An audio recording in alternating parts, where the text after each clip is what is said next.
Let us pray. Lord, I pray as I race today, keep me safe along the way. Not only me, but others too, as they perform the jobs they do. I know, God, that in a race, I, the driver, must set the pace. But in this race of life, I pray, help me, Lord, along the way. Although I know I am a sinner, help me to believe that with God, you're always a winner.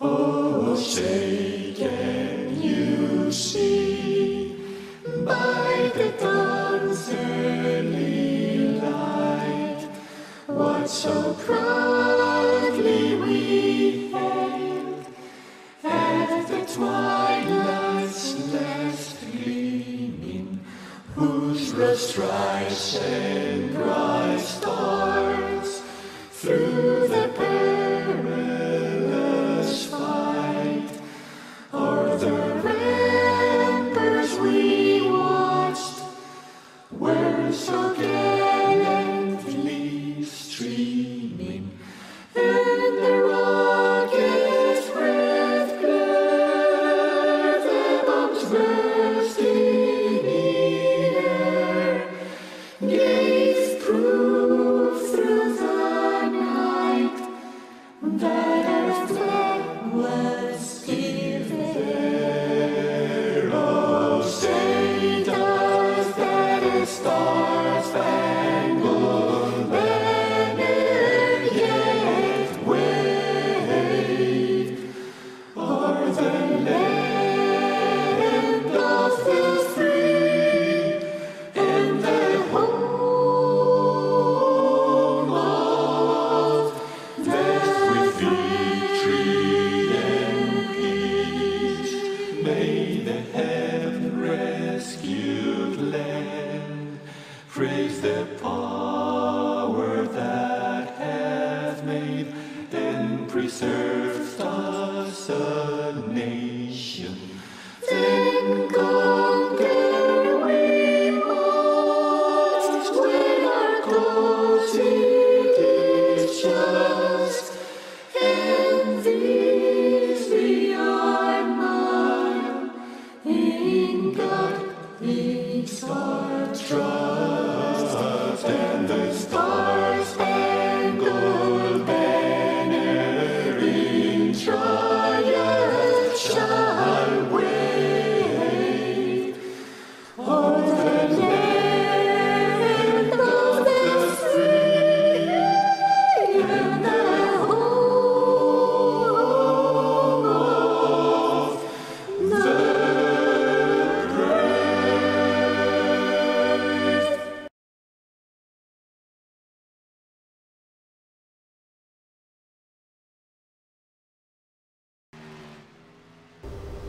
And good evening, ladies and gentlemen, for the DRL Winter Series main event.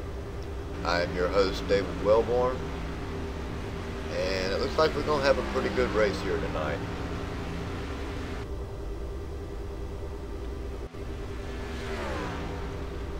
As we do have 28 drivers that have enlisted in this field so far.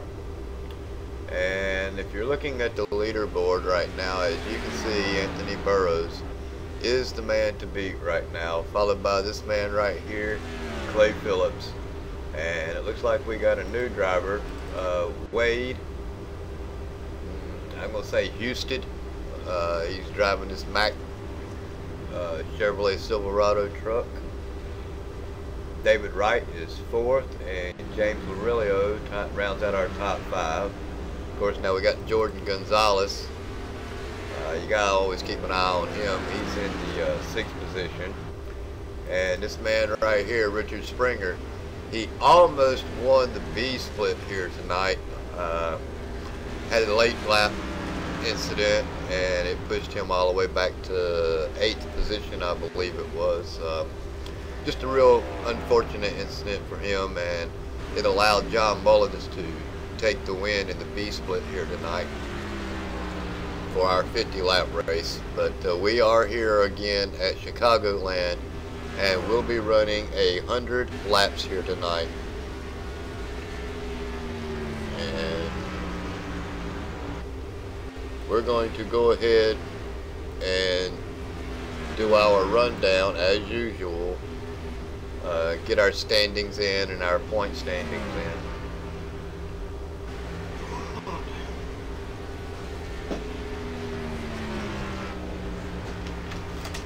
Last week at Texas Motor Speedway for our main event, Blake Griffith ended up winning. Ryan Hesgard was second. Garrett Maines was third. Brandon Dalton was fourth. And Eric Johnson rounded out our top five. In our A split at Texas, Eric Johnson won the race.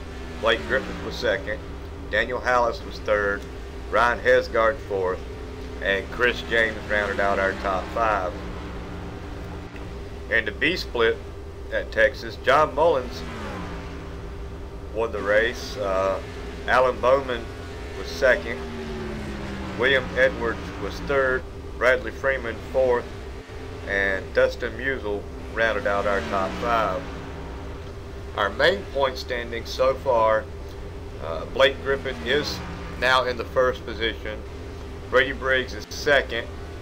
He will be out this race, next race, and possibly the next two races during our regular season as it starts back in February the 18th. So again, Blake Griffith is first, Brady Briggs is second, James Pandolf is third, Bradley Freeman is fourth, and Zachary Smith rounds out our top five. Our A split standings is Blake Griffith, Daniel Hallis, Brady Briggs, James Pandolf, and Clay Phillips. In our B split standings, Zachary Smith is first, Bradley Freeman is second, John Mullins is third, Tater Bowman is fourth, and Yves St. Ong is fifth. I finally got the correct pronunciation for Yves St. Ong's name, so now I'm not going to be butchering it for the next season.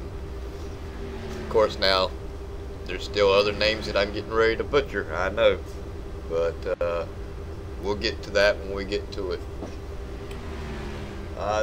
Right now it doesn't appear that it's not going to be that big of a deal here tonight, as we do have now 29 drivers. One more will give us a nice field of 30 even. On February the 18th, in our Cup Series, we will be doing a shootout. We will be doing dual, I believe they're 125s, and qualifying along with the Daytona 250. So that's going to be a really exciting night starting around 7:30.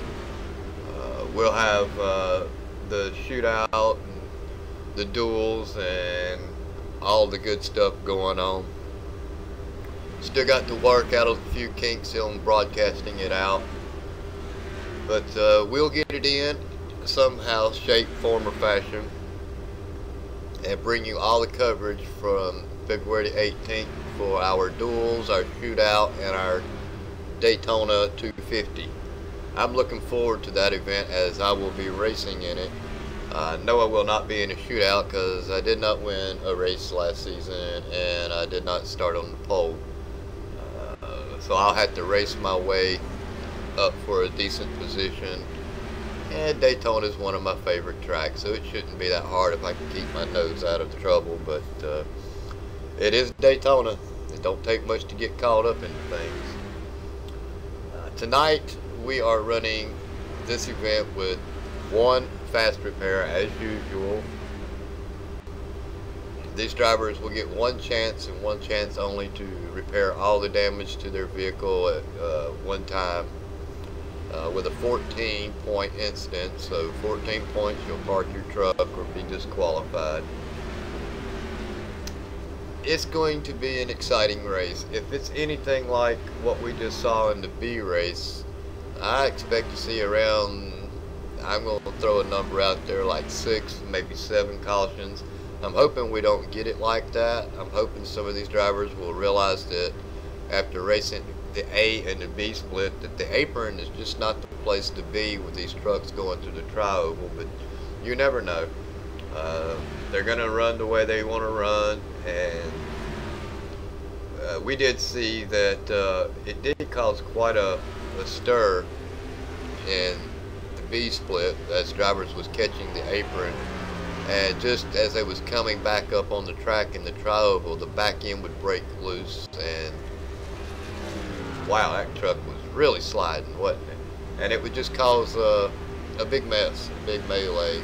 Drivers coming back in front of the other drivers on the field, leaving no positions, nowhere to go. Pretty much seen that through about 3 of the 5 cautions that we had in our B split. But these drivers here in the A and the B have learned to drive around each other. They're pretty much comfortable with being able to run. This is our 9th race of the season. Our last race will be at Homestead.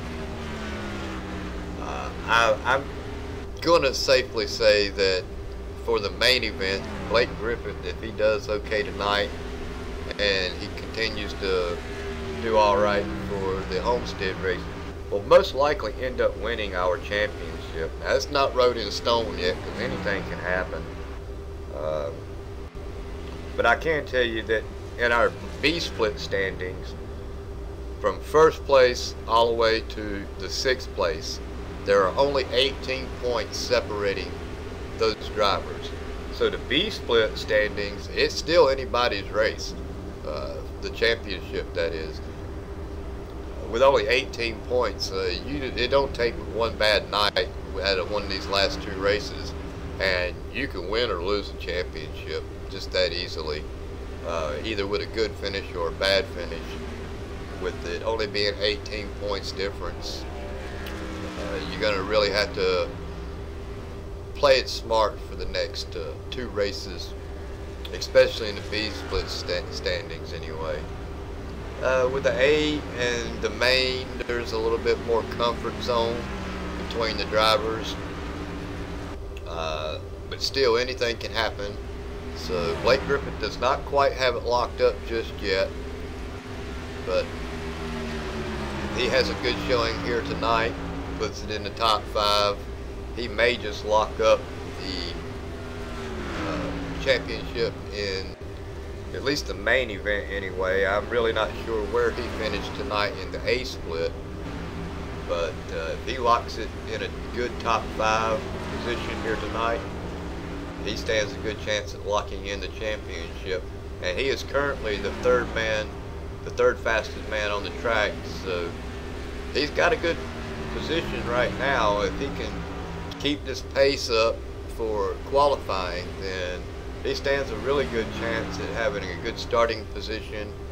And if he can keep that truck from doing that right there, he'll be all right for the race. It looks like Jordan's got a little work to do. I'm sure he's trying to get all he can get. He's had around 4 hours of practice so far. He did launch one of the practice sessions this evening, as he normally does, and I'm pretty sure he was in there for the whole time, turning laps. Like I said, he does part in this league by putting up a 4-hour practice session, so that gives drivers a chance to get around the track, learn how to get around each other, and I don't see how he held that. The 17, that's Charles Hemphill. He was drifting that truck around the turns right there and held it. So hang on to it, Charles, and try to keep it out of the wall and off the other trucks tonight. But if you keep doing that in your racing, you're going to be needing some tires pretty early.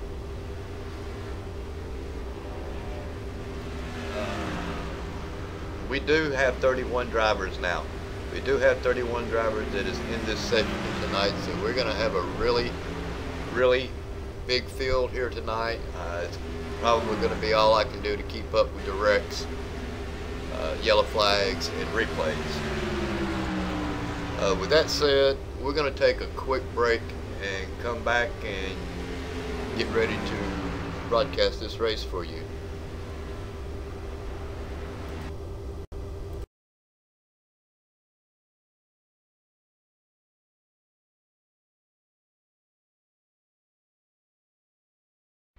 Shh!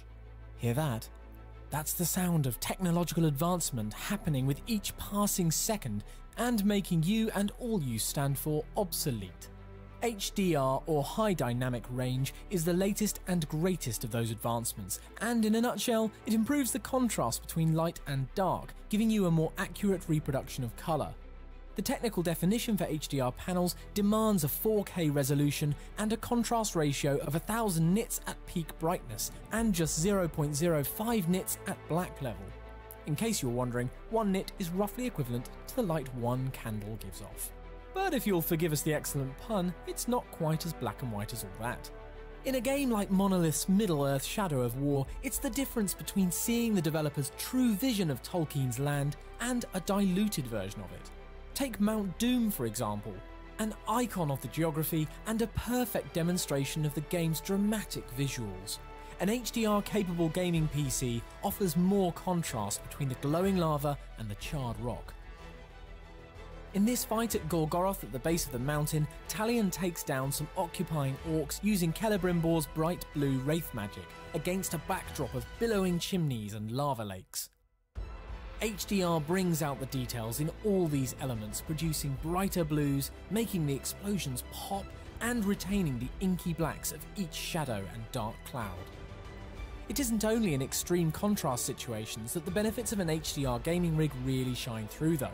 In this dark and gloomy interior, HDR is better able to articulate small differences in shades of a similar colour. So areas that might once have looked washed out in SDR appear atmospheric and immersive. So if you're wondering why HDR really matters in games, just remember Mount Doom and its lovely lava flow.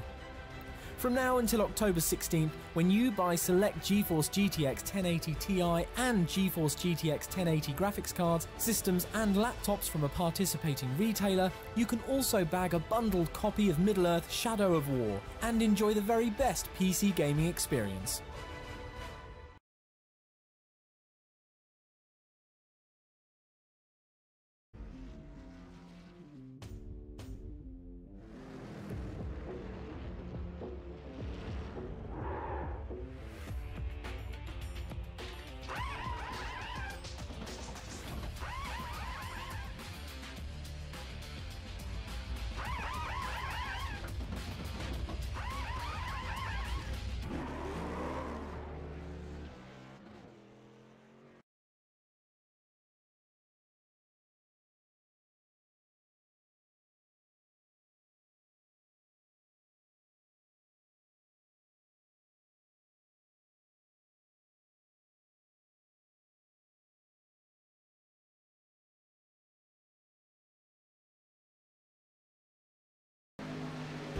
Oculus Rift, don't just play a game, get inside the game.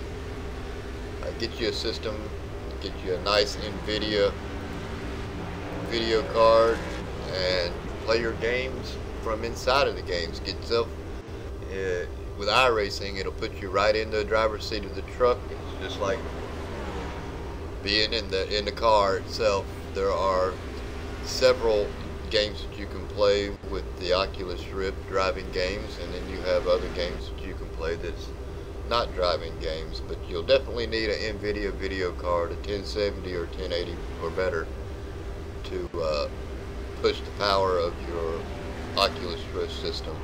So got to thank NVIDIA for sponsoring the network, and we're going to have to thank Oculus Rift for sponsoring the network.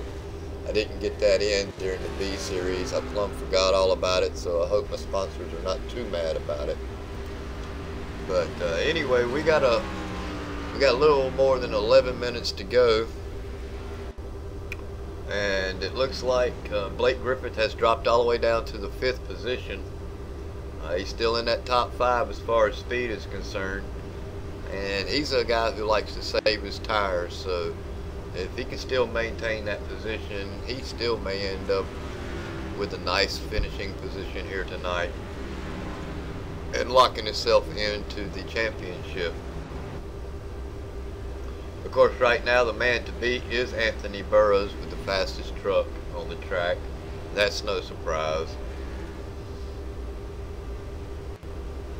And again, we have 31 drivers tonight that have made this field.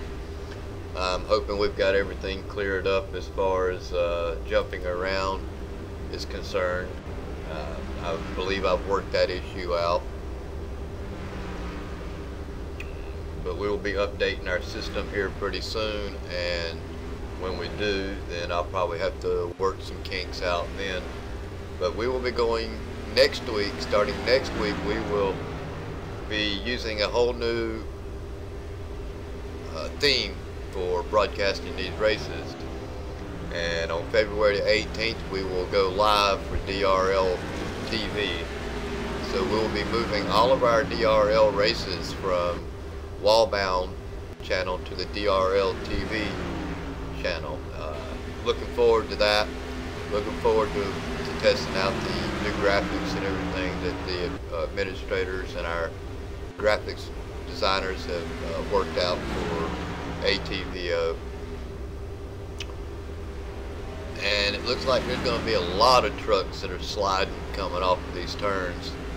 And again, I'm hoping they decide to stay off that apron when they come to the tri-oval, but I don't know if they're going to do it or not. It looks like the 28 of Spencer Tart is not going to. He's going to clip that apron. I know Richard Springer as well will be doing it, and looks like he's got into the wall. We got more than 8 minutes to go. Like I say, I'm really looking forward to starting out the new season with DRL. If you want to get in, still get involved in these leagues or the series, sponsoring a race or sponsoring the A series, you can get in touch with James Pandolf. We still have room in all of our divisions, our Cup divisions, our Xfinity, and our trucks. If you'd like to run one or multiple, get in touch with him. We're more than glad to add you into the lineup. If you do decide to run more than one series, you need to decide which series you're going to be points racing for, as we will only allow one championship per driver. I think that's pretty self-explanatory. I myself will be running the Cup Series. You can look for me in the back of the pack, and I'm just an average driver. I'm nothing special. So I'm no Anthony Burroughs. I sure ain't no Eric Wolf. My I ratings goes to prove that. I race to have fun, and you know, some of these drivers, they spend a lot of time practicing and practicing and practicing to be the man, and I just don't have that kind of time. I have things I do during the week. I have these broadcasts that I put on. I have graphics and everything I have to set up, make sure that everything is going as well. So I don't have quite as much time to put into it as these other gentlemen. Also, I'm married, so yeah, wife doesn't allow me that much time for racing or broadcasting, but I do spend quite a lot of time on my computer, and I will be getting a lot of practice in for next season to try to be competitive. I want to try to finish in the top 10 of the series. I would love to be in the top 10, but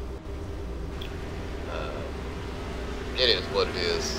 Like I said, I'm an average driver. I'm no Anthony Burroughs or Eric Wolf or Blake Griffith or Brady Briggs. So. But we got like a few minutes to go here before qualifying. You know, I want to go out on a limb, and I don't normally do this, but I'm going to pick Blake Griffith as my driver to win this race here tonight. I like watching him race. I love watching Brady Briggs race. and Bradley Freeman. Those are my three drivers that I have really enjoyed this winter series watching, and they have really surprised me with their abilities to drive around these tracks. And this man right here, Jordan Gonzalez, he's done a lot for DRL racing, and I'd like to see him get him a nice finishing position in the series as well. And I'm not really sure how far out of the points Jordan is. I believe he did miss a race, so that may have hurt him a little. We do have some rookie drivers that are starting here tonight. I believe this driver right here, Wade, he's a rookie driver, pretty sure the 28.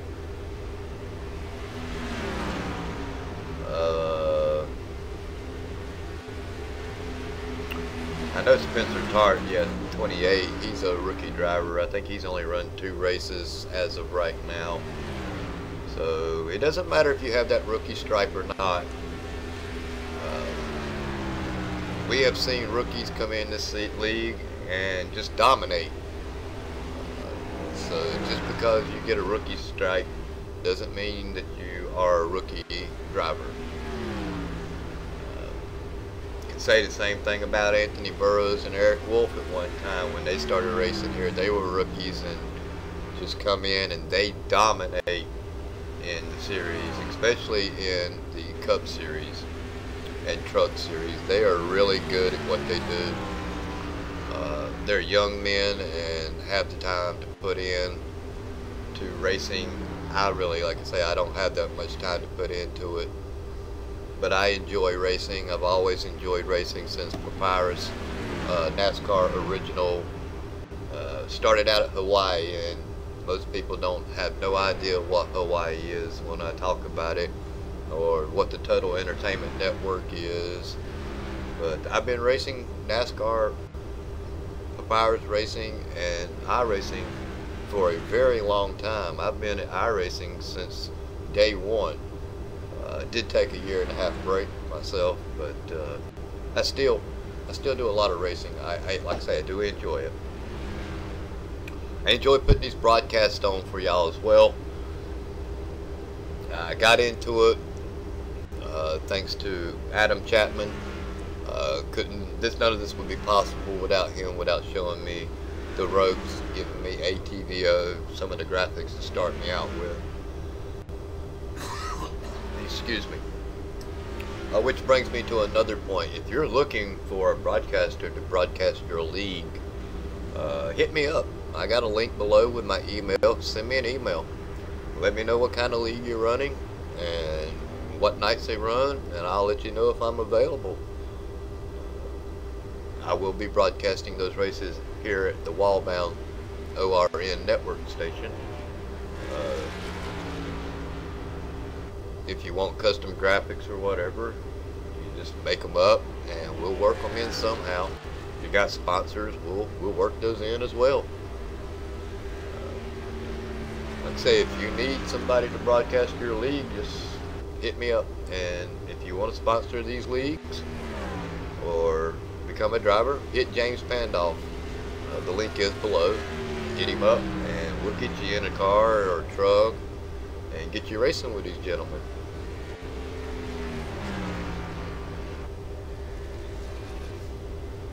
We're going to take a quick break as we get ready to go qualifying and get ready to broadcast this race for you.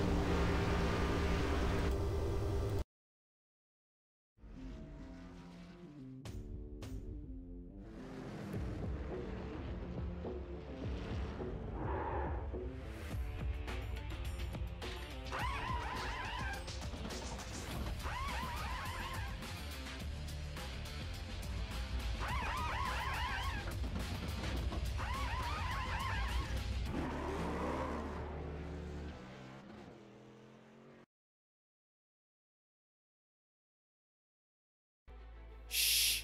Hear that? That's the sound of technological advancement happening with each passing second and making you and all you stand for obsolete.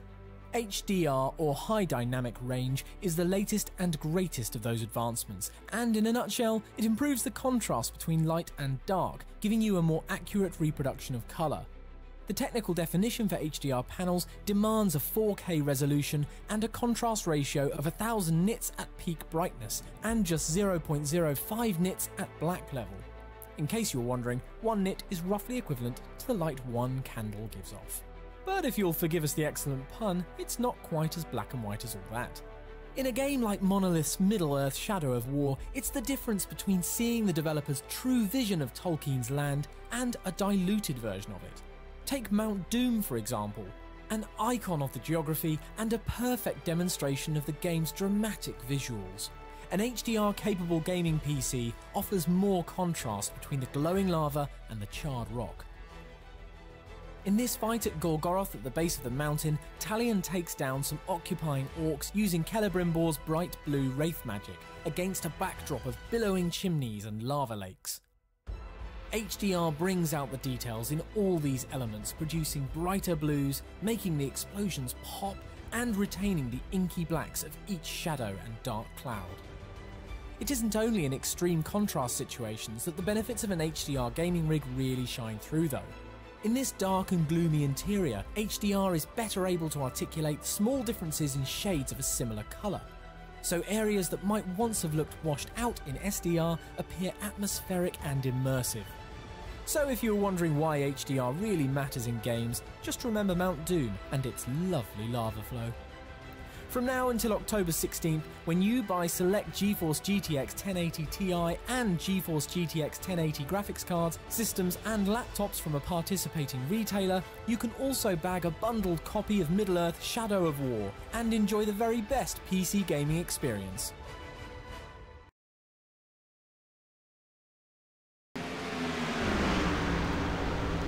And we're back as Clay Phillips has just completed his first lap, and that puts him in the 8th position.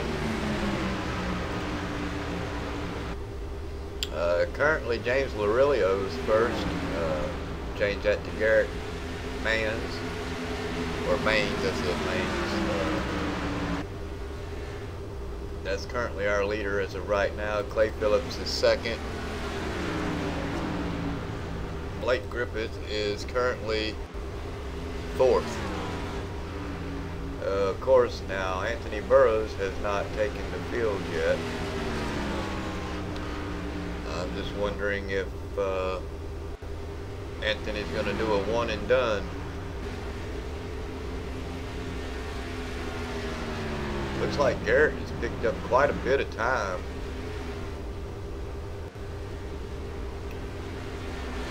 From the A series, from what I'm understanding.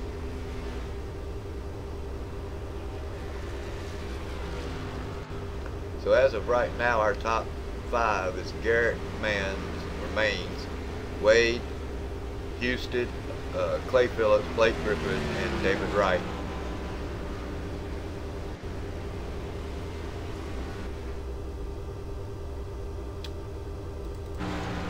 We ride along with James Pandolf as he's trying to get his laps in.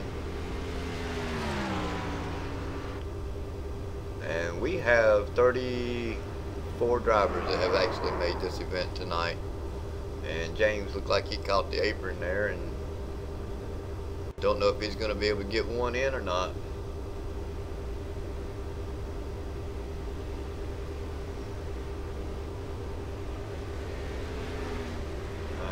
Wondering about Anthony. It's not like Anthony not to qualify, and if he's going to get one in, he needs to go now.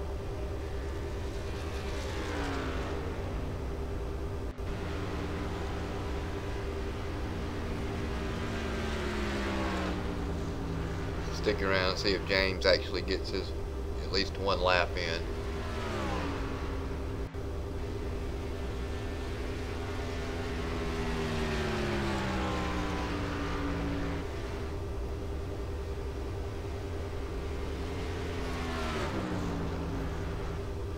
believe he's going to do it.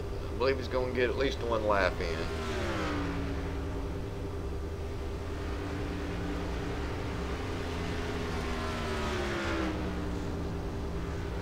And if Anthony's going to run this race, he's going to have to do it from the back of the pack, because he definitely doesn't have enough time to get one of the laps in tonight. And it looks like James has moved his way up into the 28th position. So he will be starting in the back, but he's a cautious driver, so he'll be doing just fine.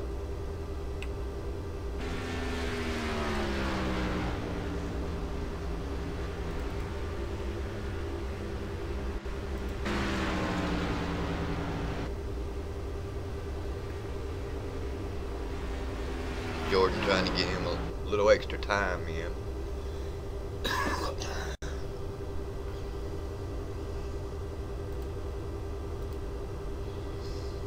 Starting position, Garrett Maines is starting on the pole. Wade Houston is second. Clay Phillips is third. Blake Griffith is fourth. David Wright fifth. James Larillo is sixth. Daniel Hallis is seventh. Getty Buckner is 8th. Brandon Dalton is 9th. William Edwards is 10th. Mike Lemon is 11th. Casey Drake is 12th. Mark Vega is 13th. Chris James is 14th. J.R. Haggard is 15th. Bradley Freeman is 16th. Christopher Pope is 17th. Spencer Tart is 18th. Eric Johnson is 19th. Martin Wenzel is 20th. Bob Cunningham is 21st.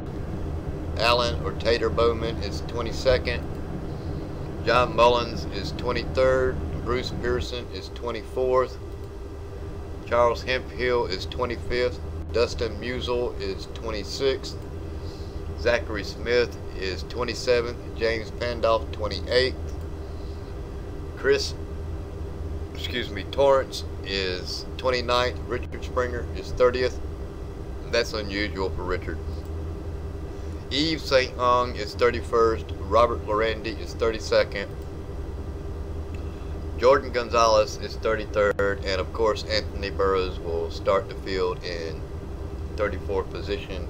That is, if he makes the field and decides to actually run this race.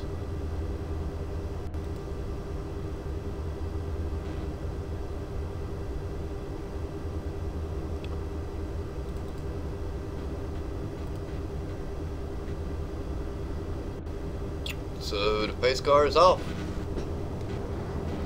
and it's 1 to green.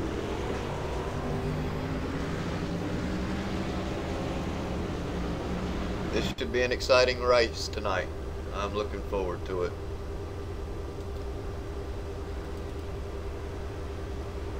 And it doesn't look like Anthony Burroughs is going to make this race. If he does make it, he'll be starting off of pit road.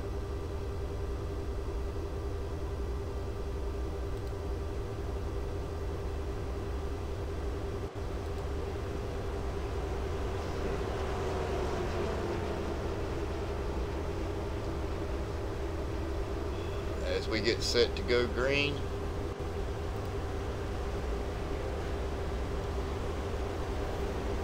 This should be a wild event.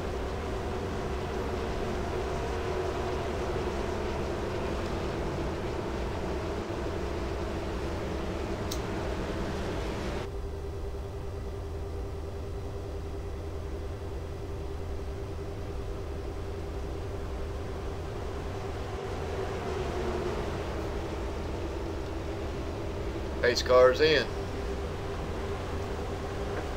And the green flag is out. And we are racing here at Chicagoland Motor Speedway for 100 laps of the DRL Winter Series. And it looks like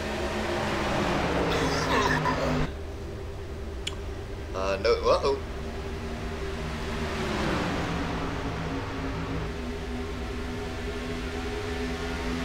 God, I hope we don't start jumping.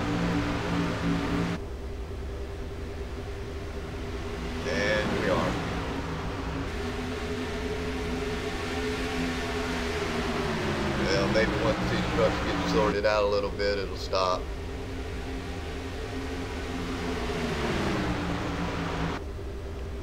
Looks like I'm gonna have to brake pad and update my system. I was really trying to hold off on it, but don't think I can hold off too much longer. And Wade has wasted no time in taking over the first position.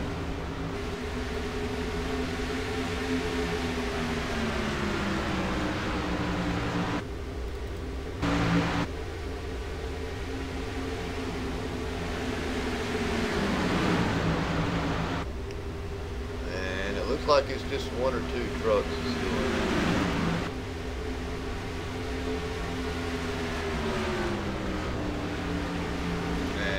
Anthony Burroughs did not start this race, so it's a tough break for Anthony.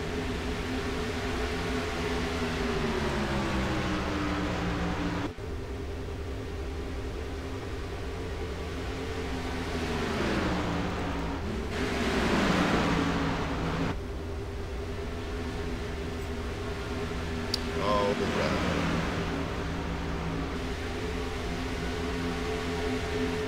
Looks like Brandon Dalton is taking a look underneath the 75, but we do have a yellow flag out already.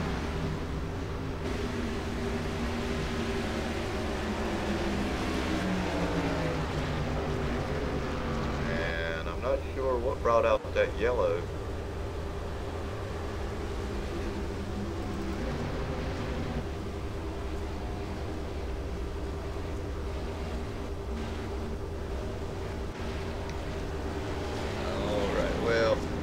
We're going to do a quick change on this real quick and see if we can't stop this. I'm not going to deal with that again tonight. So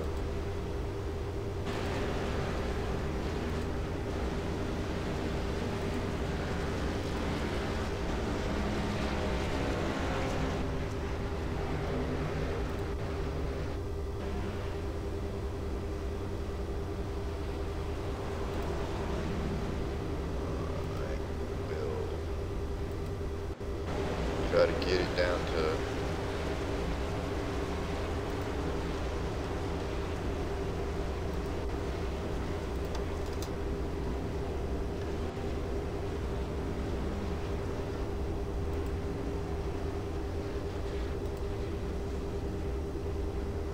and if that don't straighten it out, we will definitely think about updating our system this month. Give it time to sort itself out, get caught up.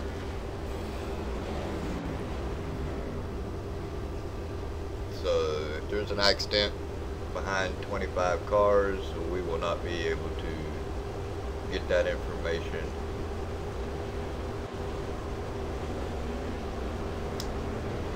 Yeah, I know I need a new processor. I'm going to get me a new motherboard, so may end up getting that in the next couple of weeks. I want to get it done before our season starts at DRL, so I may place that order sometime in the next day or so.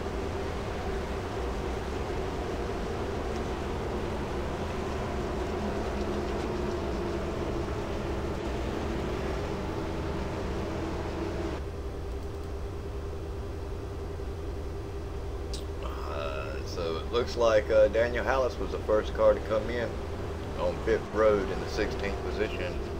Everybody 15th and above stayed out.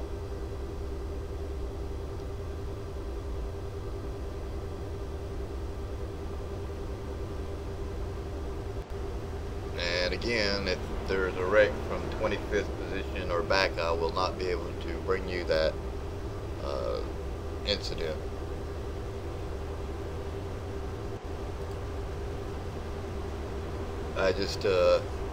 I'm gonna have to update this system. Looks like the processor's not fast enough to handle these video cards.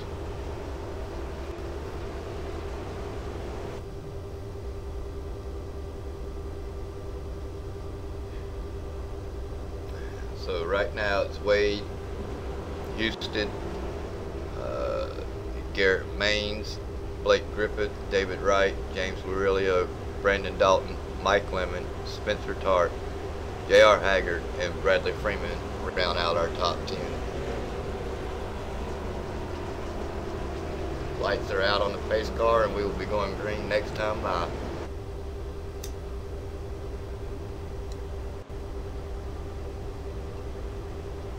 Now, as I said earlier in the B race, I've been under the weather. Haven't really felt well all day today, so if I have bouts of silence, kind of overlook it tonight. We are here for 100 laps, and I'm extremely exhausted already, so we'll try to bring you what we can tonight. Try to bring you all the incidences that I can, but again, notice that when we have, it looks like when we have more than 25 drivers on the track, my system starts doing some stupid stuff, but we'll get that worked out. I still got 2 weeks to go, so if I can get it ordered in the next day or so, I should have it and everything installed and updated by the time we go live for DRL TV. Pace car is in, and it didn't take Wade no time to get off, and he's took off, and Garrett Maines is right behind me. And Blake Griffith has shot up into the 3rd position. He made it look easy getting around David Wright. Going to drop back here with Martin and see what's going on with Martin as he's trying to make a move on Bob Cunningham, and he does clear Bob. James Pandolf has moved from 28th already into the 14th position, so you got to give it to James, being a smart driver and keeping his nose clean.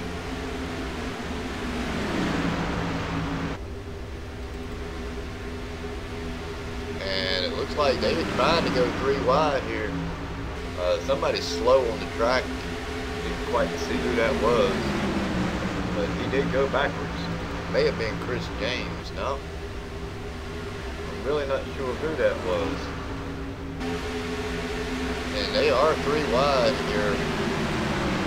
William Edwards. Oh, they're going to try to go 4 wide. I would not do that. This is a mess right here. James Pandolf stuck in the middle. Sit back and watch this for a few minutes, see how it all shakes out.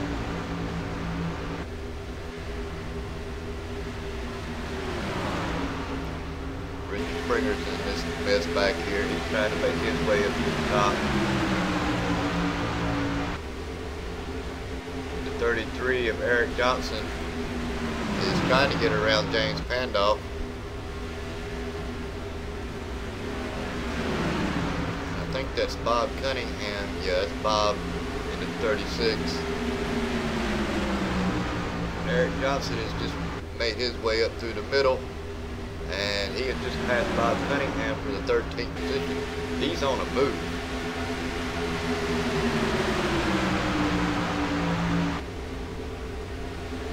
Now the battle seems to be right here.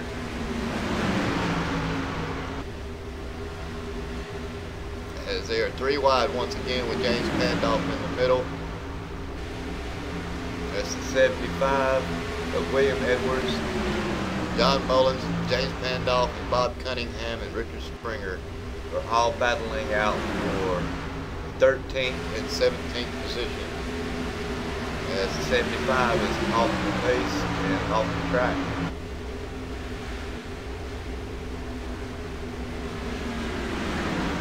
Go back up front as the pass is trying to be made by Wade on Garrett. And he's now on the inside of Garrett, and he's looking to take back over the lead. We'll hang right here to see if he can clear him. He does get credited for leading that lap. Oh, it almost got into Garrett, and look, he had to check up. The truck got a little loose on him, but he's still maintaining his speed, and I believe he might actually be able to catch him going into the turn here, going into turn 3.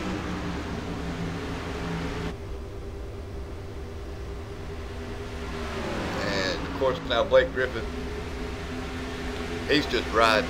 I know he's a tire saving fool, and that's exactly what he's doing. He's saving his tires. He's gonna let these drivers race it out and wear their tires out, and then he'll just sneak up and say, knock knock, guess who's here? Don't look like Wade's gonna be able to get that advantage. And just as I say that, he ducks to the inside of him. Going to try once again to use the whole track, and I'm not, like I said, I'm not a big fan of that. Too much can go wrong with these trucks, and the caution is out once again.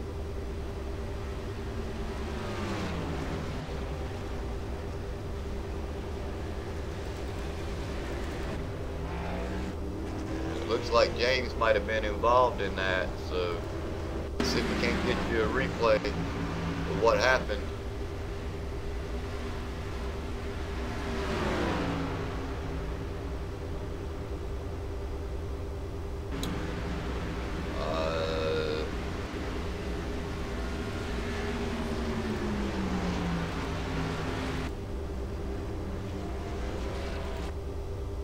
And it doesn't look like we're going to be able to bring that to you, ladies and gentlemen.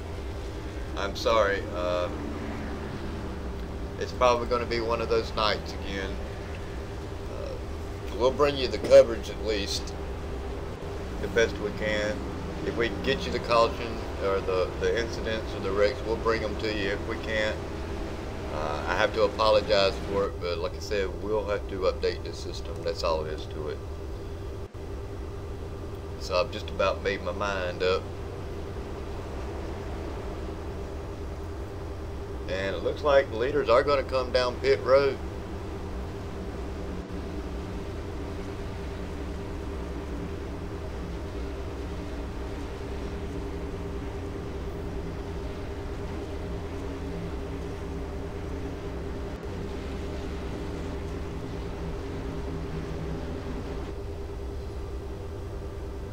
Oh, it looked like there almost was an incident right there on pit road between Garrett Maines and Wade Hudson, or Houston. I think it's Houston. Richard Springer's out in the way. 75 is down in the way. And so Richard Springer comes out. He's the best track position so far, as he comes out in 3rd position. And it looks like Daniel Hallis's took over first. But Daniel Hallis and Chris James did not pit, so the first man with fresh tires will be Richard Springer, then William Edwards, Wade Houston, David Wright, Garrett Maines, Blake Griffith, James Murillo, and Mike Lemon is our top 10.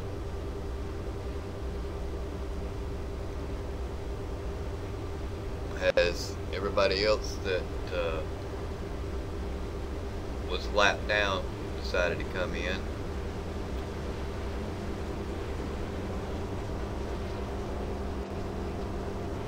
We are 20 laps into this 100 lap event.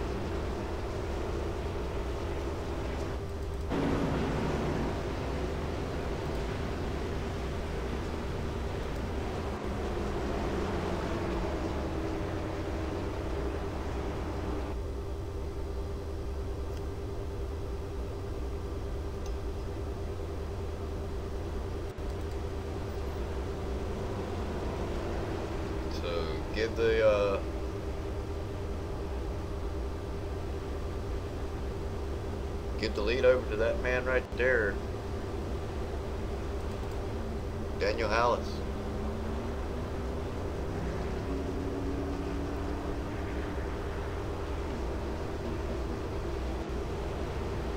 Daniel Hallis and Chris James, neither one of them pitted.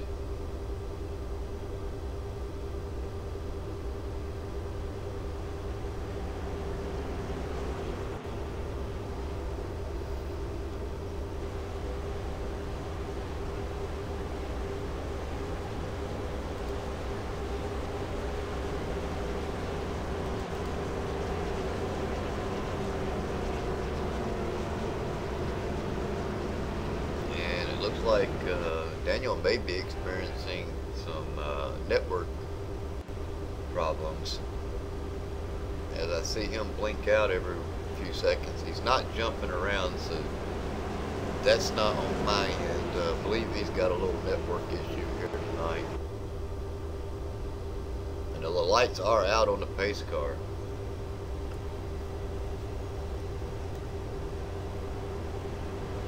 Yes, he's doing a little blinking, so he may be experiencing a little network issue himself.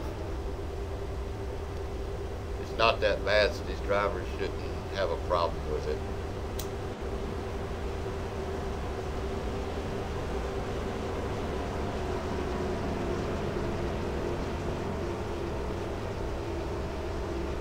And just as I said that, the network decides it's going to get a little funky.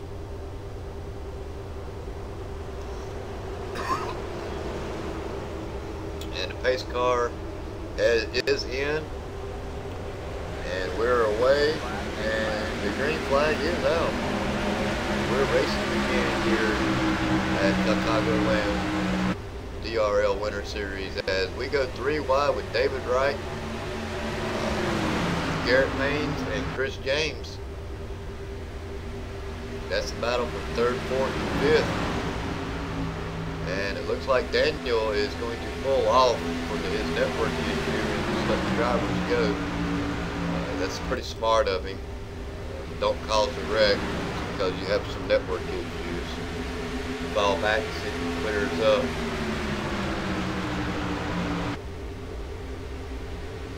We'll see what's going on back here in the back with the 28 of Spencer Tart. He's battling out with Chris James right now. And the 33 is taking a look on the inside of J.R. Haggard.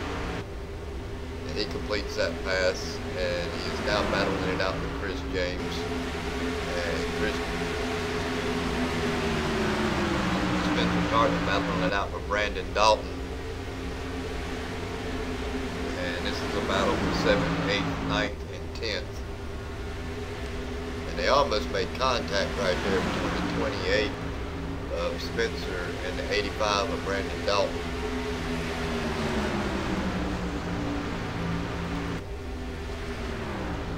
Jump back up here, I believe Garrett's going to be looking to make a move here pretty soon on Wade.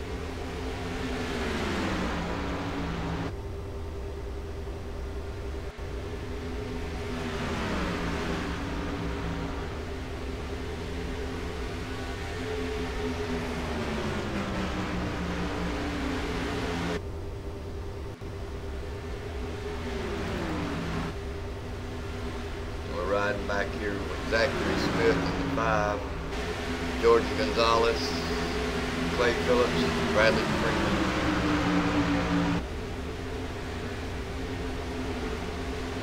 And this is a battle between 11th and 14th. As the 96 almost catches him.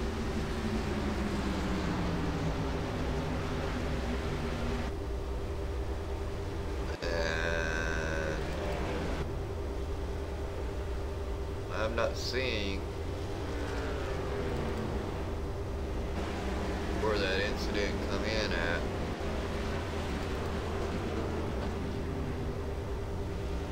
Mark Vega is on pit road.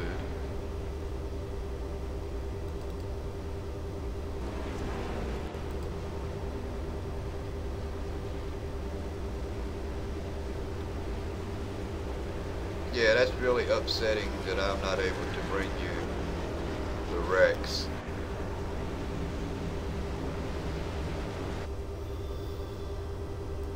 "27 laps into this 100 lap event.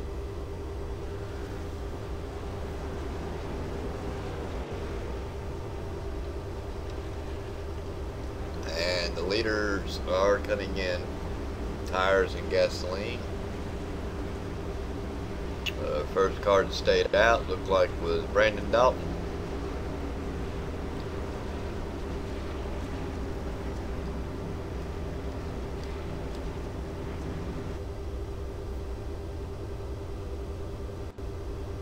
I'm not sure I would have stayed out.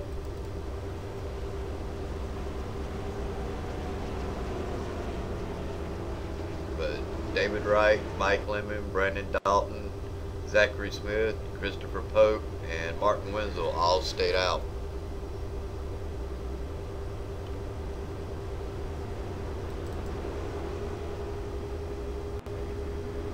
Garrett Maines was the first driver to come in, and he's made it. Bradley Freeman was second off of pit road. James Aurelio was third. Eric Johnson fourth.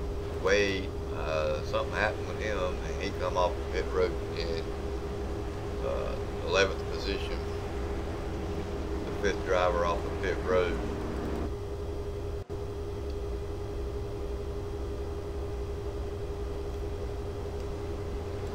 They'll got to give 5 bonus points right there to the man David Wright. Mike Lemon decided he was going to go in. I believe that's who that, no. Not sure who that was that ducked in pit road.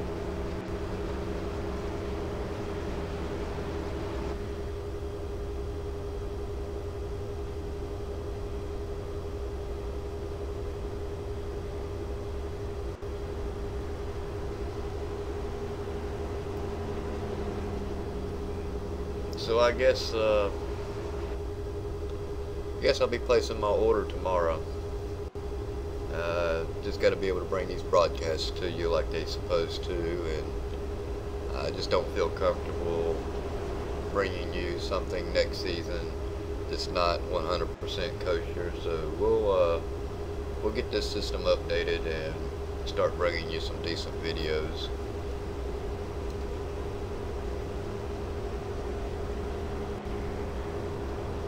Now David Wright, Mike Lemon, Brandon Dalton, Zachary Smith, Christopher Pope, Martin Wenzel all have 11 laps on their tires. Everybody else behind them come in and changed tires and topped off with fuel.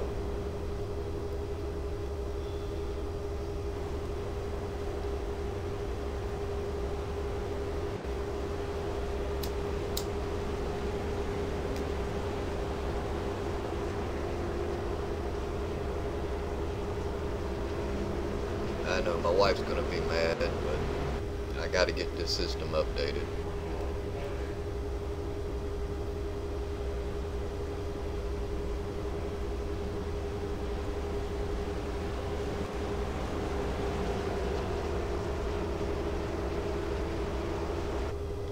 And the lights are out on the pace car, and we will be going green next time by.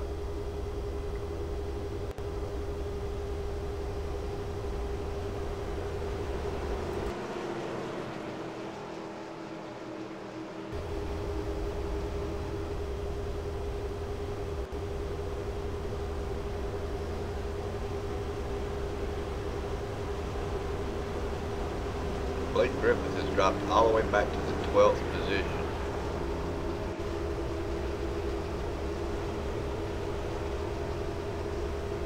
I'm sure he's points racing right now.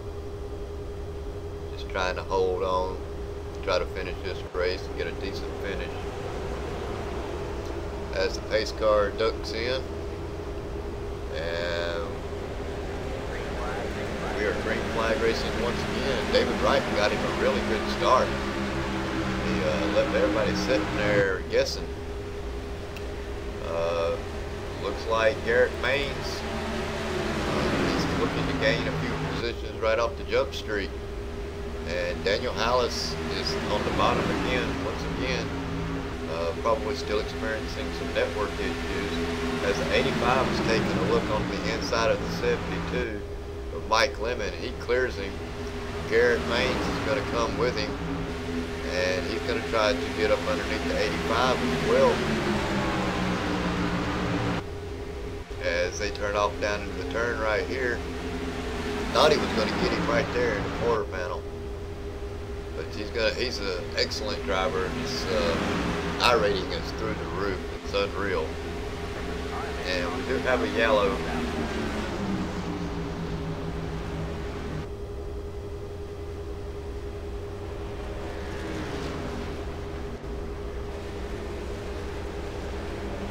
And I don't.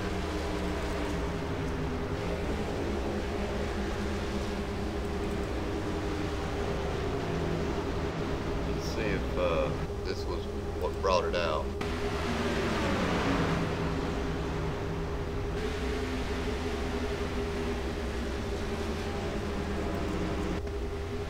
We're riding along here with Eric Johnson.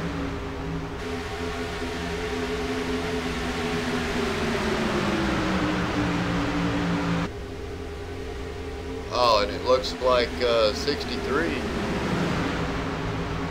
got a little loose.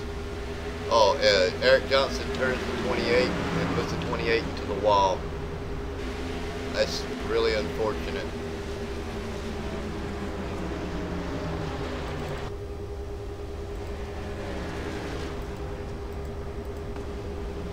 As the leaders are coming down pit road. Garrett Maines did decide to stay out this time around, I believe. He did, along with Blake Griffith. And James Larilio, the 63. I believe he's got a little damage. Yeah, he's got some damage. I believe I would have come down pit road, since I was just involved in that accident.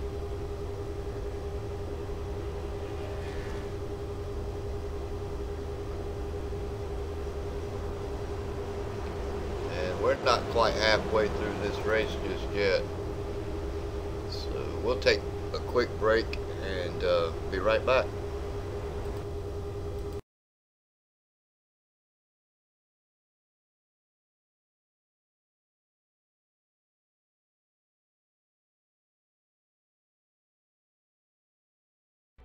Shh! Hear that? That's the sound of technological advancement happening with each passing second and making you and all you stand for obsolete. HDR, or High Dynamic Range, is the latest and greatest of those advancements, and in a nutshell, it improves the contrast between light and dark, giving you a more accurate reproduction of colour. The technical definition for HDR panels demands a 4K resolution and a contrast ratio of 1000 nits at peak brightness and just 0.05 nits at black level. In case you're wondering, 1 nit is roughly equivalent to the light one candle gives off.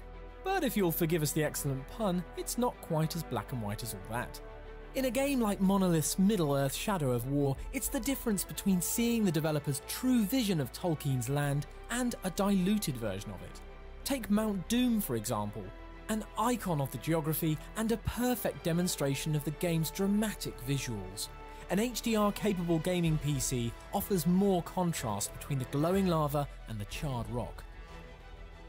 In this fight at Gorgoroth at the base of the mountain, Talion takes down some occupying orcs using Celebrimbor's bright blue wraith magic against a backdrop of billowing chimneys and lava lakes. HDR brings out the details in all these elements, producing brighter blues, making the explosions pop, and retaining the inky blacks of each shadow and dark cloud. It isn't only in extreme contrast situations that the benefits of an HDR gaming rig really shine through though. In this dark and gloomy interior, HDR is better able to articulate small differences in shades of a similar colour. So areas that might once have looked washed out in SDR appear atmospheric and immersive. So if you're wondering why HDR really matters in games, just remember Mount Doom and its lovely lava flow. From now until October 16th, when you buy select GeForce GTX 1080 Ti and GeForce GTX 1080 graphics cards, systems and laptops from a participating retailer, you can also bag a bundled copy of Middle-earth: Shadow of War and enjoy the very best PC gaming experience.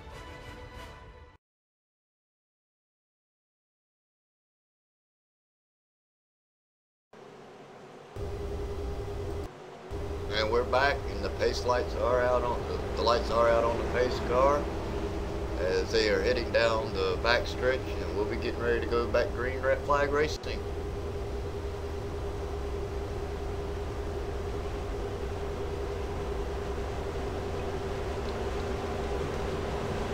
John Mullins has actually moved his way up through the field,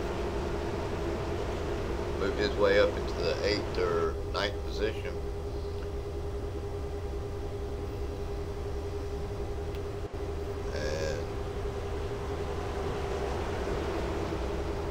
Pace car is going in. Garrett is down. The green flag is out. We're green flag racing once again.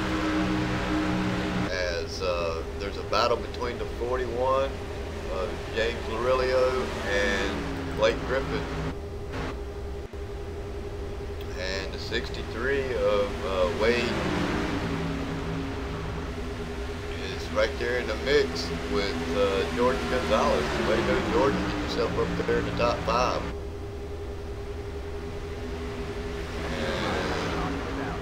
And the yellow flag is out once again.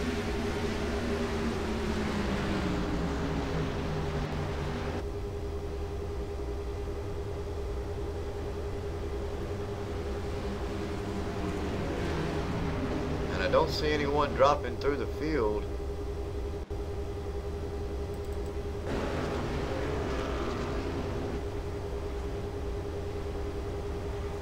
Really not sure what brought that out.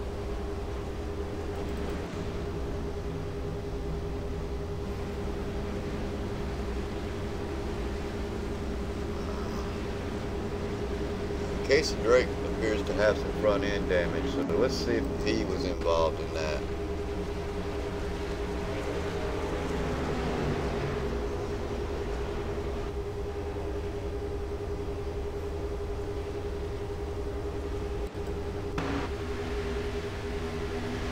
Yep, he was put into the wall. Trucks are moving everywhere. But I still don't see what brought out the yellow. That was not enough to bring out a yellow flag. So I'm really not sure what happened there.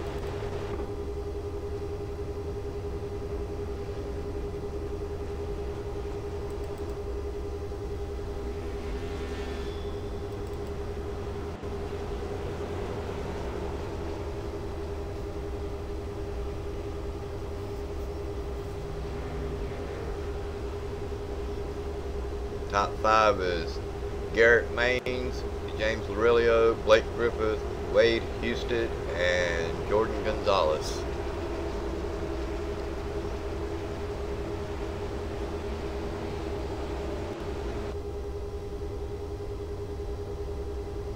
Now, we don't talk much about Yves St. Ong, but he doesn't do too bad. He's currently in the 21st position.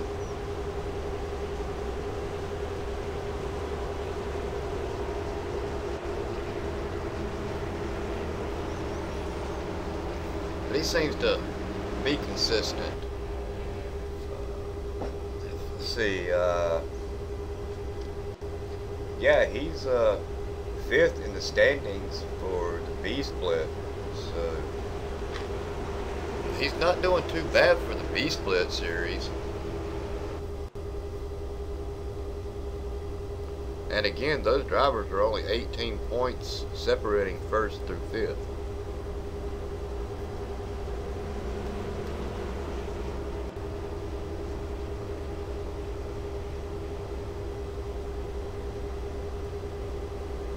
Got 60 laps to go. We've had 5 yellows for 17 laps, 11 lead changes. It is 90 degrees out on the track, so it's about average for what we had last race.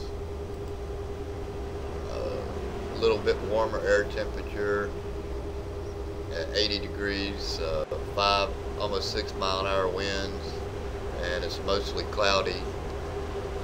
So that might have actually gave them a little bit more grip compared to what we just saw in the B race.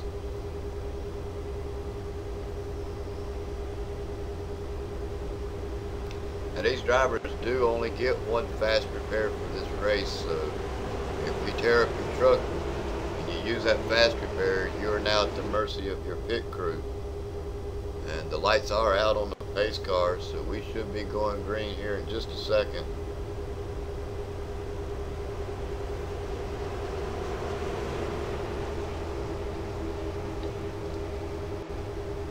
And Richard Springer's moved his way up into the 10th position.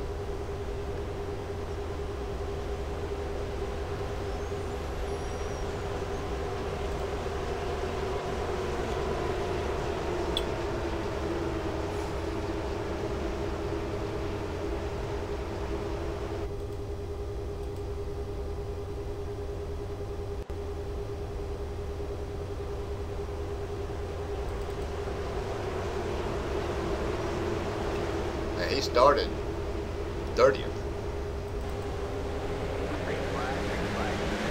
So we are back to green flag racing once again. And Garrett Maines gets a really good start. Blake Griffith jumps to the inside of Larilio, makes that pass. And it looks like Wade is going to try to make the pass as well, Mr. Larilio.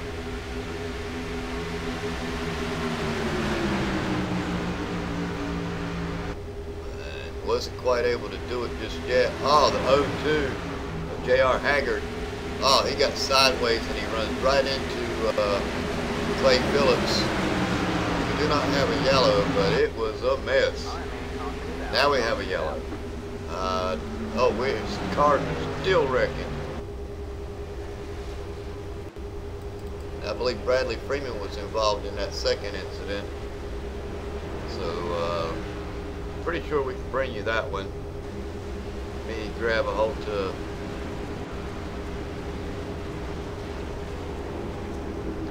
Well,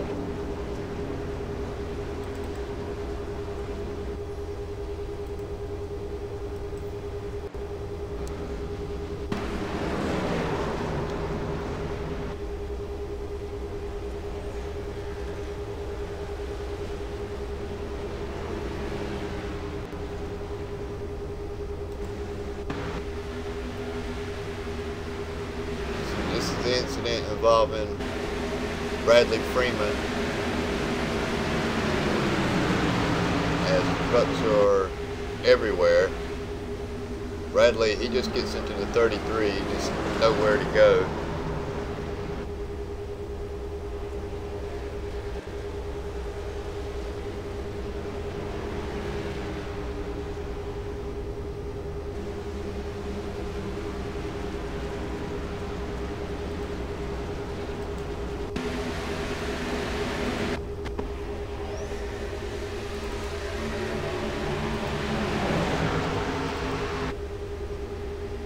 Here with Clay Phillips.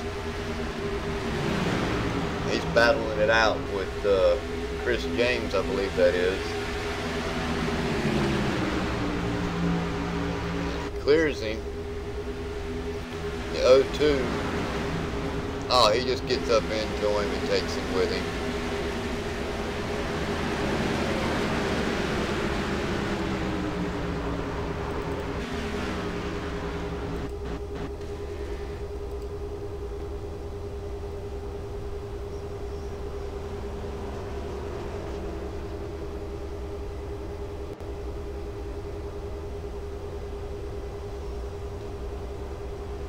Wow. That's all I can say about that is wow.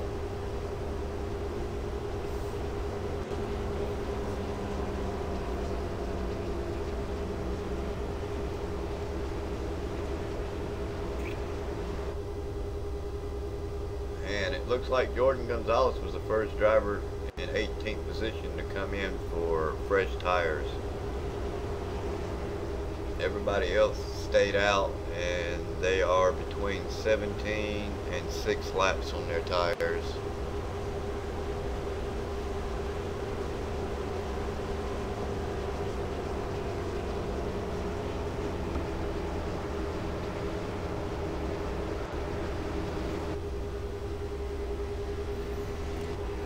And it looks like it's going to be a long night here at Chicagoland, as we're not quite even halfway through the race,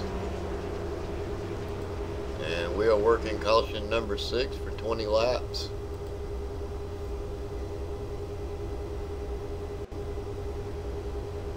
And if the first half is any idea of what's going to happen for the second half,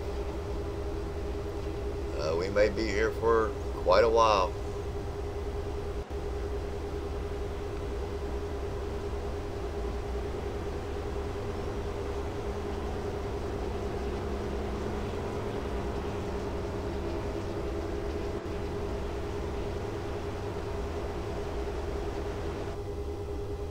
And I think we're coming to have a thunderstorm, because it sounded like thunder just happened.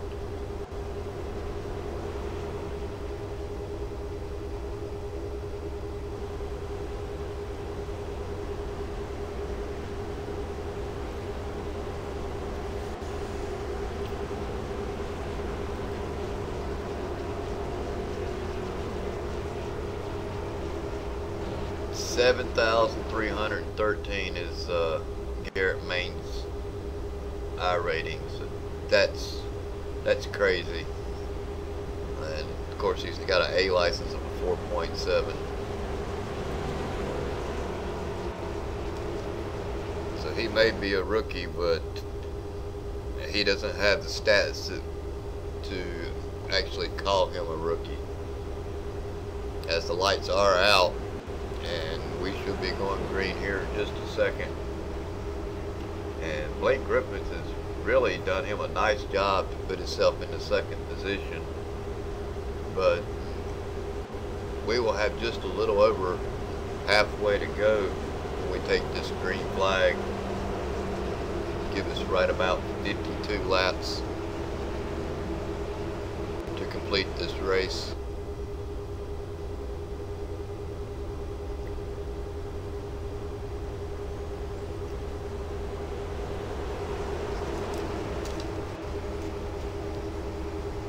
Pace car's in, Garrett's away, and the green flag is out. And we're green flag racing once again.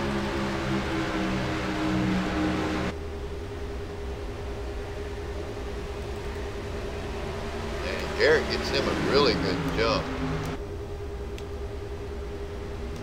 And looks like we're single file all the way back to about 10th or 11th, with John Mullins battling it out now with Mike Lemon, and Mike Lemon's taking a look underneath John Mullins. Don't believe he's going to be able to pull it off, and the yellow flag is out once again, ladies and gentlemen.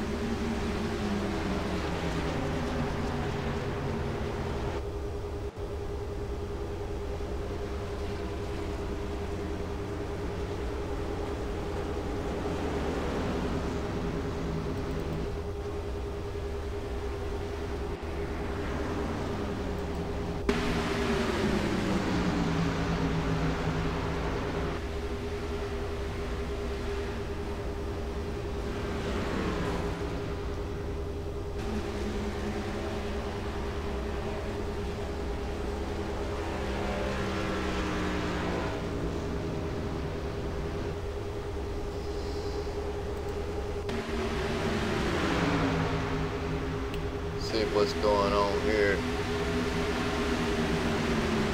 Tater is right there. Oh, they're 4 wide. 4 wide does not work. That is 15. And the 00 of Robert Larandy.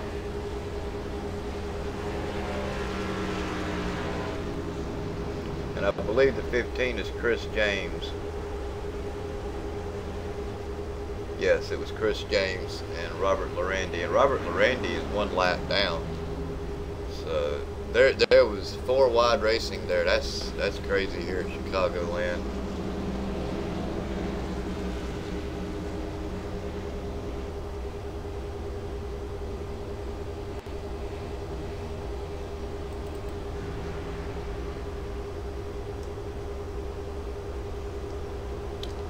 And I'm going to take another quick break to stretch my legs. Try to get this back problem fixed for a second.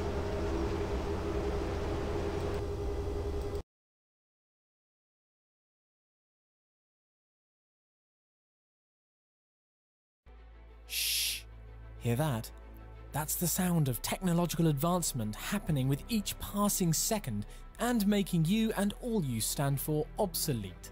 HDR, or High Dynamic Range, is the latest and greatest of those advancements, and in a nutshell, it improves the contrast between light and dark, giving you a more accurate reproduction of colour. The technical definition for HDR panels demands a 4K resolution and a contrast ratio of 1000 nits at peak brightness, and just 0.05 nits at black level. In case you're wondering, 1 nit is roughly equivalent to the light one candle gives off.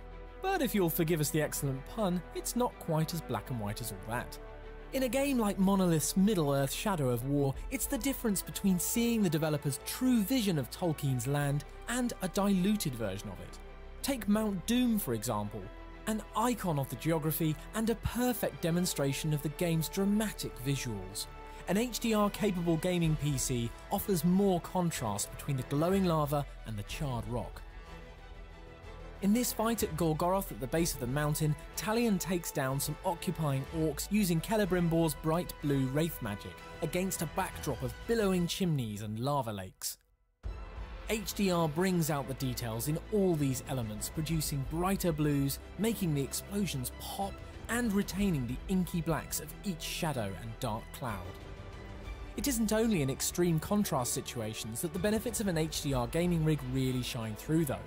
In this dark and gloomy interior, HDR is better able to articulate small differences in shades of a similar colour. So areas that might once have looked washed out in SDR appear atmospheric and immersive. So if you're wondering why HDR really matters in games, just remember Mount Doom and its lovely lava flow. From now until October 16th, when you buy select GeForce GTX 1080 Ti and GeForce GTX 1080 graphics cards, systems and laptops from a participating retailer, you can also bag a bundled copy of Middle-earth Shadow of War and enjoy the very best PC gaming experience.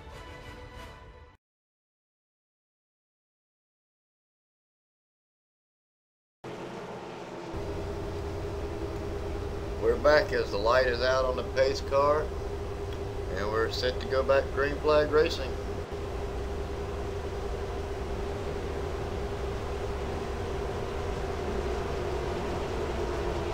Blake Griffin's sitting right where he needs to be sitting if he's going to win this championship. Finish in the top 5 and he'll lock it in.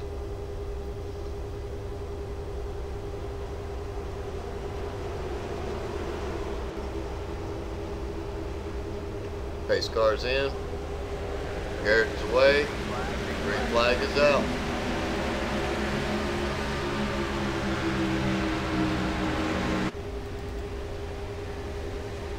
And it looks like John Mullins is on the move, as he's up underneath the 96 of Christopher Pope. And David Wright's trying to make a move himself. And he gets, I think he gets into the 85 just a little bit. No yellow, but it could have been nasty.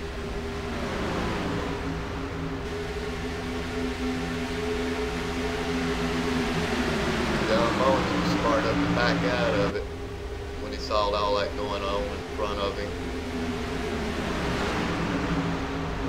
He's going to have to gather himself and his thoughts back up.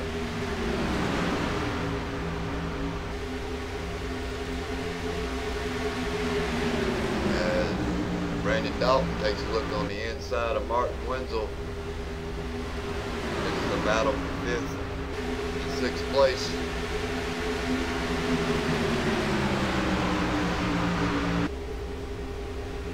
Don't look like Martin's going to give it up that easily.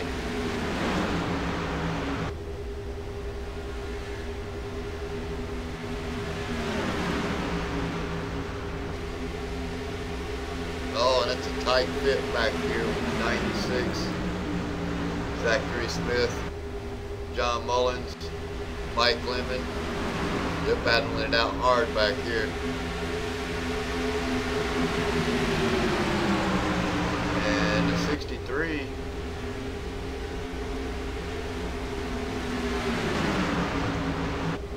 I don't believe. Did he go a lap down?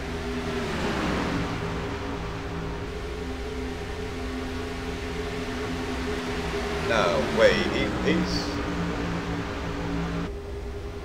he's currently 9th, and he is now riding right behind John Mullins. And he's on a battle with him right now. He completes that pass, and he's looking up underneath Christopher Pope.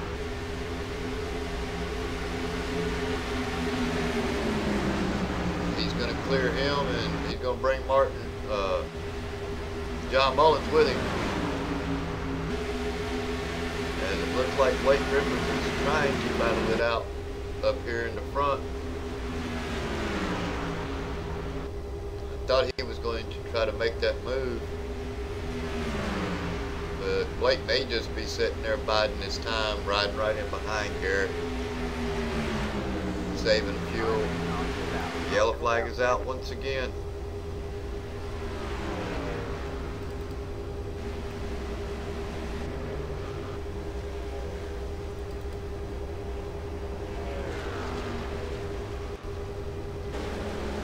And I'm not sure where it's at.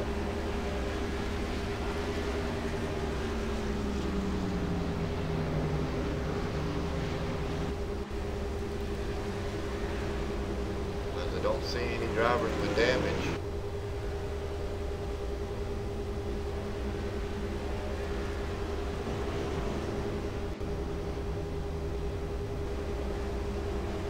So I'm unable to bring you that yellow. But I believe most of these drivers should be coming down pit road now, as they've been out there for 31 laps. At least the top 10 have, or yeah. They've been out there for 31 laps around, so they'll all be coming in, and I believe they're going to have to make at least one more stop. I don't believe you can go, well, they may be able to do the 40 laps with tires. I don't know if I'd want to be at Chicagoland 40 laps on a set of tires, but they did just run 30 plus laps, so this should be their final stop. Jordan Gonzalez, with only 10 laps on his tires, has took over the lead, and Chris James with 10 laps on his tires as well. So those are the first two positions. That would put them around 50 laps when this race completes, and I know I don't want to be out there for 50 laps. And Jordan does have a little damage to his rear end.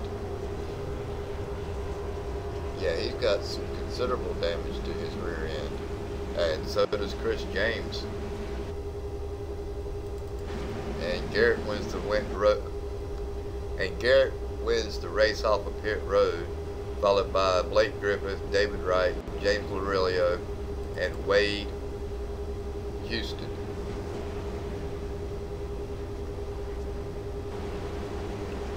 So our top 10 is Jordan Gonzalez, Chris James, Garrett Maines, Blake Griffith, David Wright, James Larillo, Wade Houston, John Mullins, Martin Wenzel, and Brandon Dalton.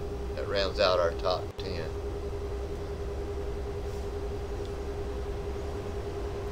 As we are working caution number 8 for 29 laps and 12 lead changes.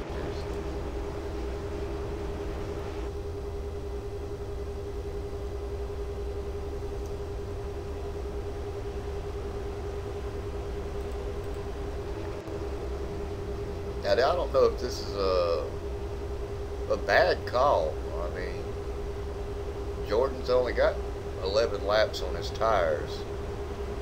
And with the way the yellow flags have been falling, he may actually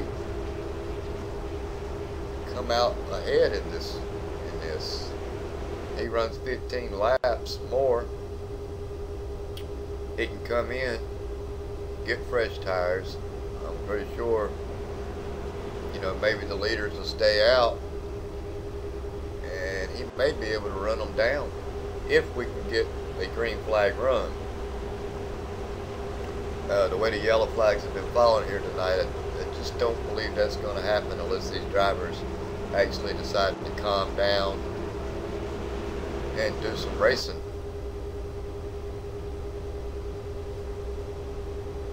The lights are out on the pace car, so we will be going green flag by next time by.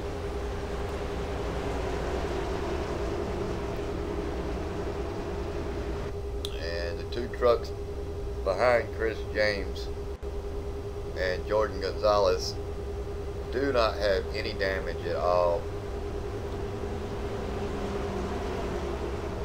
and they have fresh tires. Now, with the damage that's on Jordan Gonzalez's truck, may actually help him and give him a little more downforce in the rear end.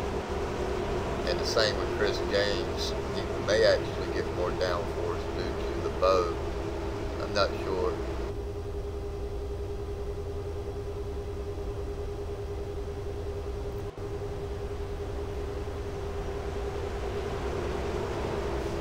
Pace car is getting ready to duck in.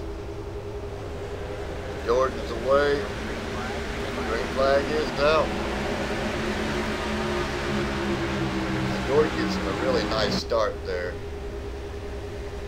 And Maines decides he's going to pull that truck up into second place. And Blake's grip is going to go with him to move Chris James back to the fourth position. David Wright is now taking a look up underneath, or going to try to take a look up underneath Chris James. And Maines pulls out to try to go around Jordan Gonzalez, and he's going to bring Blake Griffiths with him. Now, Jordan gave him plenty of room to get by. That's a smart move. He can go back in under yellow and get his damage fixed. Let these two run it out. So that's not too bad of a move right there. And we still got the 63 of Wade trying to get around the 41 of James Aurelio. And David Wright has now made it to the back door of Jordan Gonzalez, and he's looking to make that move into third position. And Jordan gives him the position, and now Jordan is going backwards as he's now 3 wide with James Aurelio and Wade Houston. And Chris James has made his way back up.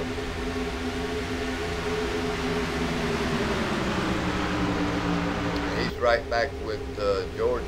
So I don't know if he's actually made his way back up or Jordan's made his way back to him, but at any rate, those two trucks are now following each other.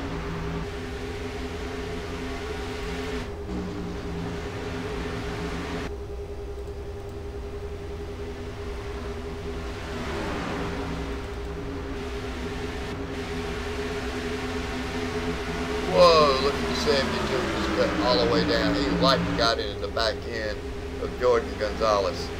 That was Mike Clement, of course. And he really cut hard. Alright, man, caution is out. Caution is out.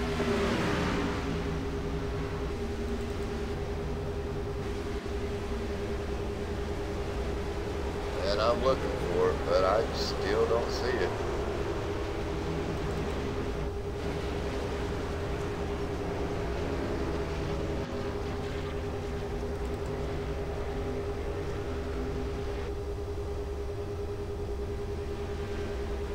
I don't see what brought that one out.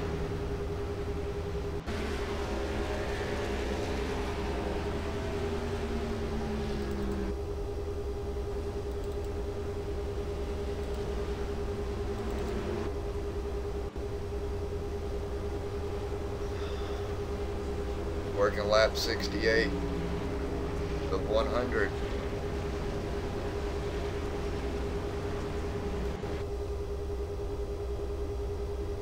David Wright has moved his way up into the 3rd position.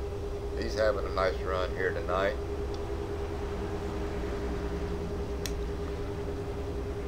And of course, all the leaders are coming. Oh, they psyched everybody out.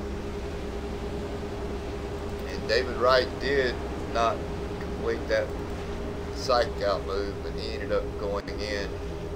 So he'll be getting his tires. And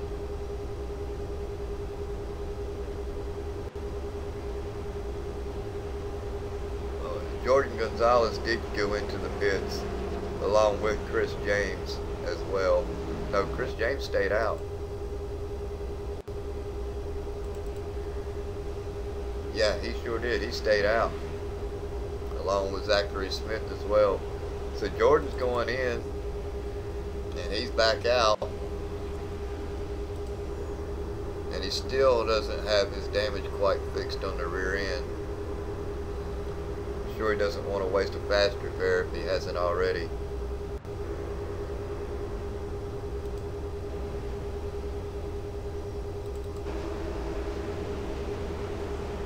So Jordan's back in 18th position. He really hasn't lost that much by pitting.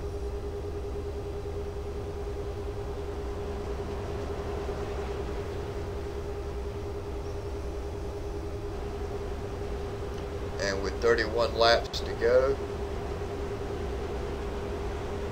and the other drivers have got around 10 laps on their tires, he may actually come out the winner. After all is said and done, if he can get that green flag run. He's going to need that green flag run to run these drivers down. As David Wright and Jordan Gonzalez were the first 2 cars that decided to pit, and they are in respectively 17th and 18th position. And you have John Mullins back there as well, as he's in 19th position, and he did come in pit road for new tires as well.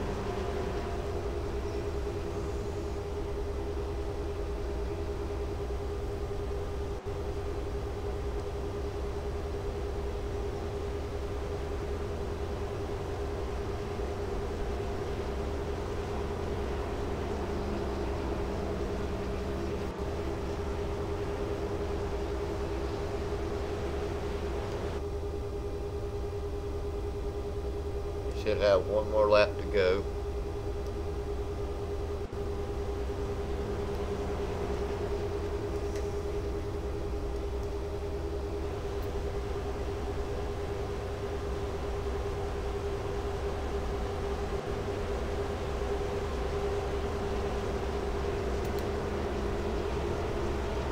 The light is out on the pace car, and we'll go green next time by.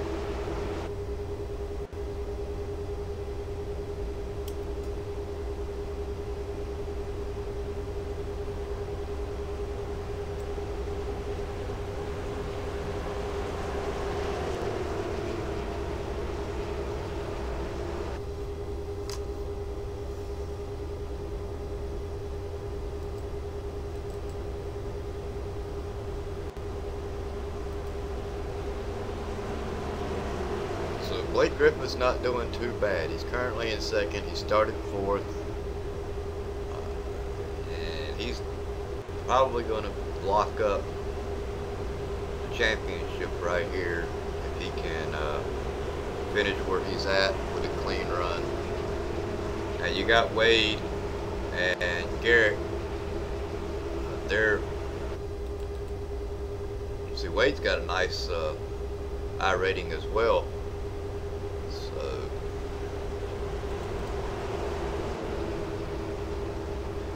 He is new to the race. I believe this is his first race with DRL. And the green flag is out, and we're away once again. Garrett gets him a really nice run. Wade jumps up into 2nd, pushes Blake Griffith back, and of course the 72 of Mike Lemon, he does get around Blake Griffith as well.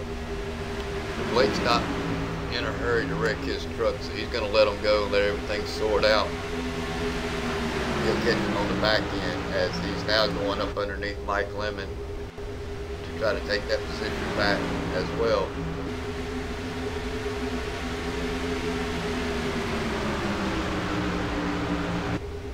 And he gets that position back.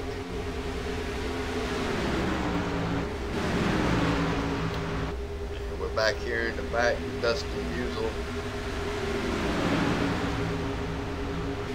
Looks like he's going a little backwards.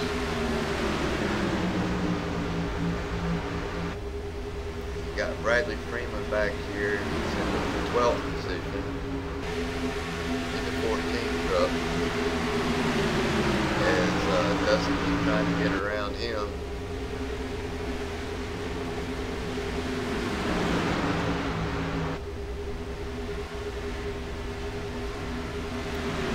And there's Clay Phillips, imagine that.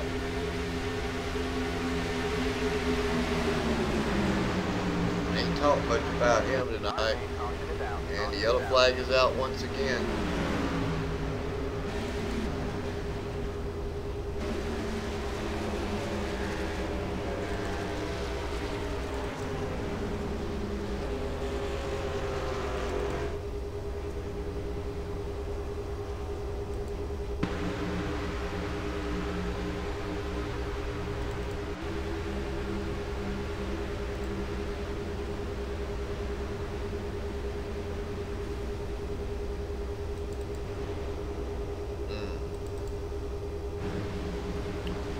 Still, I'm not really sure what happened there.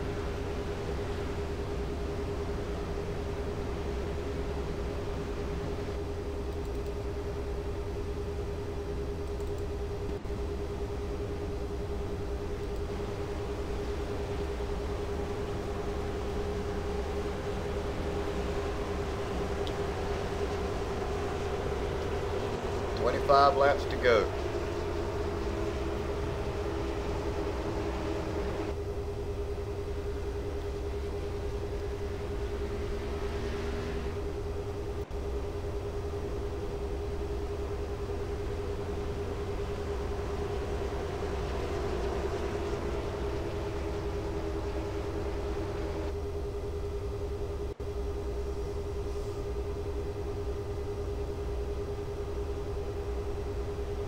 Clay Phillips is not doing too bad. He's moved his way all the way back up into the 8th position. He did start 3rd.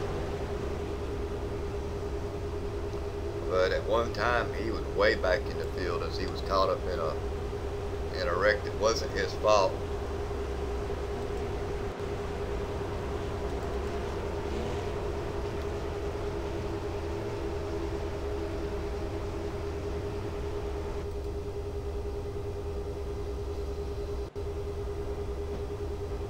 It's been a long night here at Chicagoland Motor Speedway.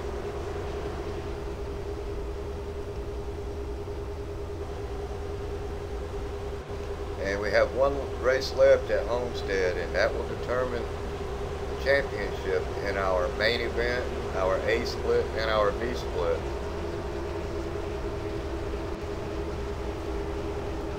So if Blake Griffith can actually pull this off in the top 5, I believe he'll lock it in. I don't believe anybody will be able to catch him. Definitely not in the main event anyway.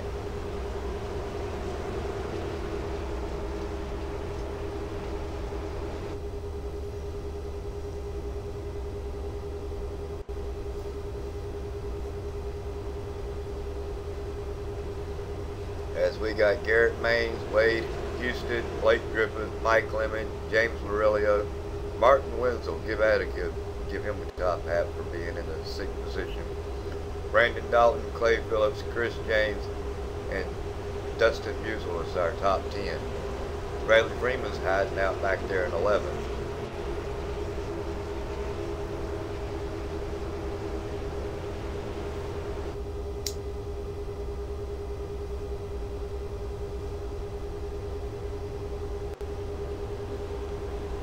And I'm really looking forward to running the Cup Series in the 2018 DRL series. I can't wait to get back racing.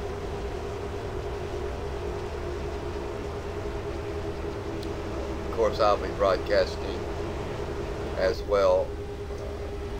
Can't remember which one I'll be broadcasting, either the Xfinity or the trucks. We'll work all that out in the next 2 weeks. But I will be broadcasting one of the leagues, as well as racing in the Cup Series.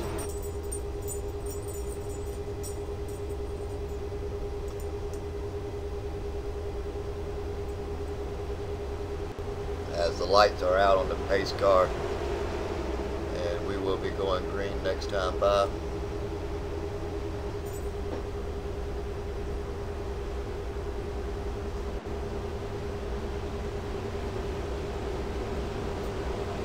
You got to give it to Garrett. He's done a really nice job here tonight, keeping that truck up front.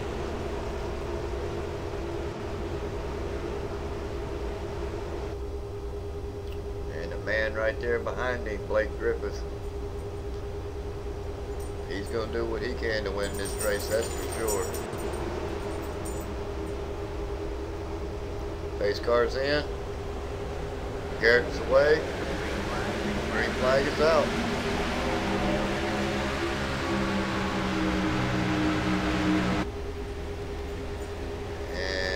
Wade wasted no time jumping down there in front of Blake Griffith.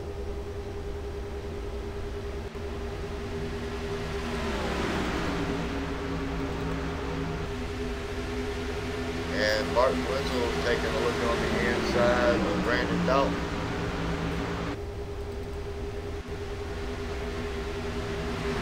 And they're 3 wide behind him.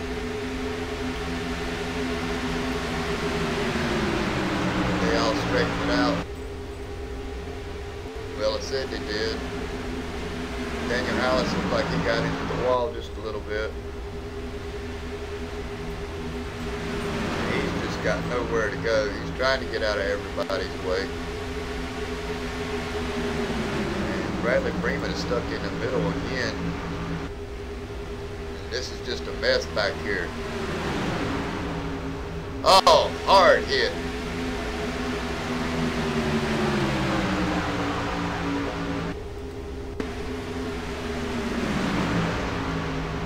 I don't know who that was that hit the wall. We'll see if we can get a better look at it.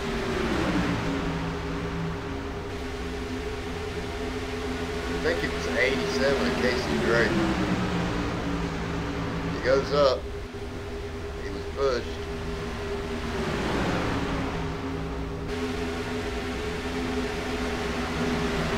Really not sure. See if I can't get a better view at it.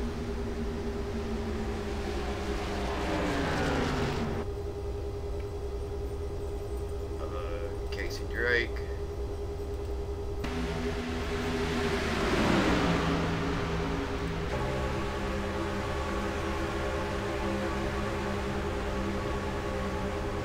Alright, he gets tapped right there. Backs out of it. 96. 96 was the one that ended up getting tagged. And that's Christopher Pope. He's going to get tagged.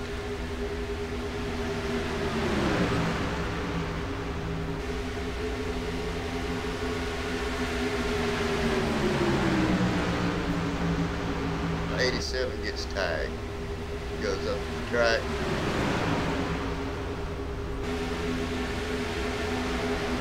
Unbelievable.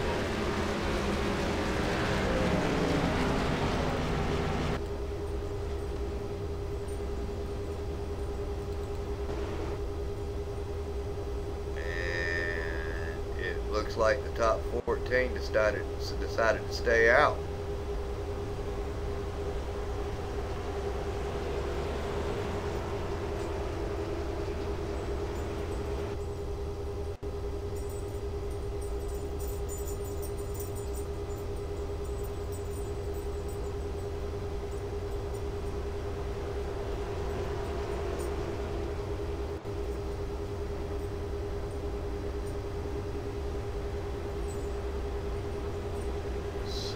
believe we got 17 laps to go.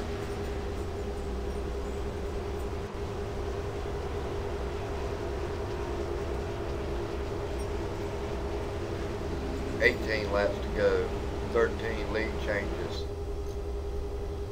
11 cautions for 40 laps.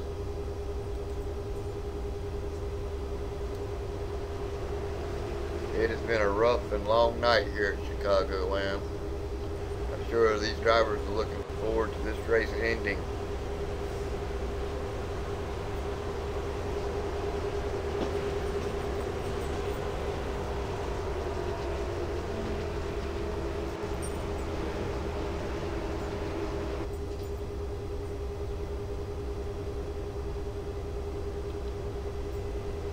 '96, I believe he beat the pace car out, so he'll be getting a wave around.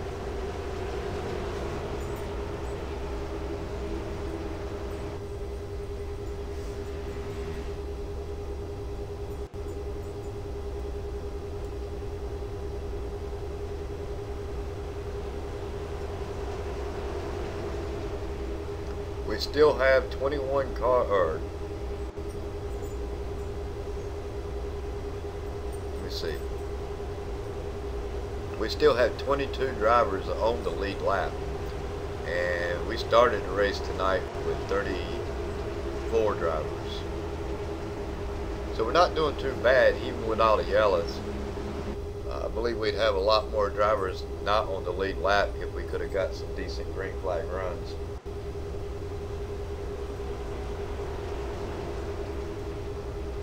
And the pace cars should be going.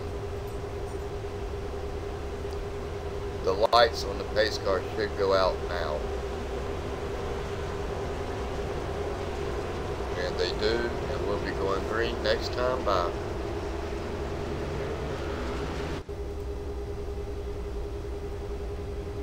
Yeah, it's been a long night up here in the booth for me as well. And I know that these drivers are just about as frustrated as they can get.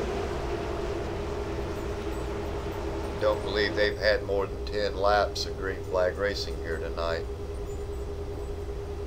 And that can wear your patience real thin. And now they have no choice. It's go or go home. Now it's crunch time. We got 15 laps to go.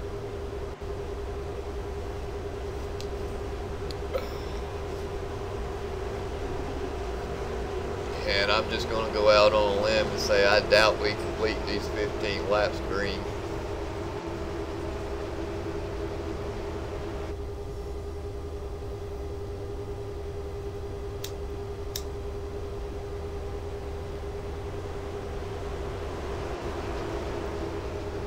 Pace car is getting ready to duck in.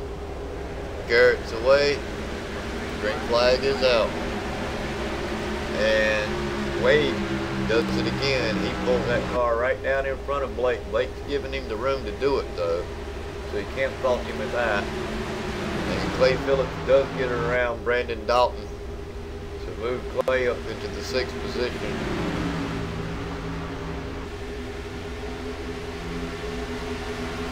And it looks like Eric is trying to get up underneath the 71, and he does clear Dustin. But he's going to bring J.R. Hager with him. And I believe J.R. is going to be able to clear him as well.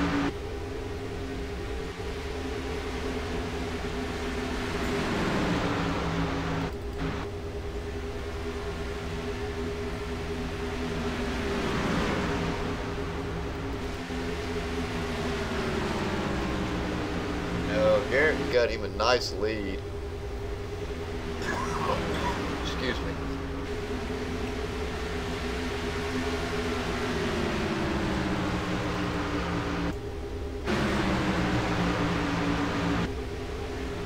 And I believe they're going to try to get single file racing here in the last 15 laps of this race.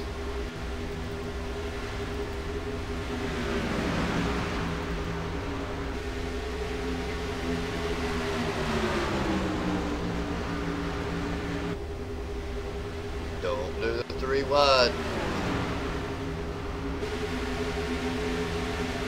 I thought Eric was going to put his truck right in between Clay Phillips and Brandon Dalton.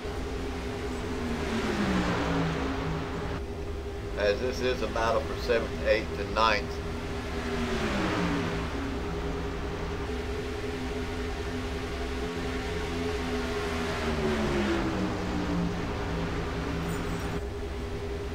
And JR had to back out of it there, keep running all over the back of Brandon Dalton.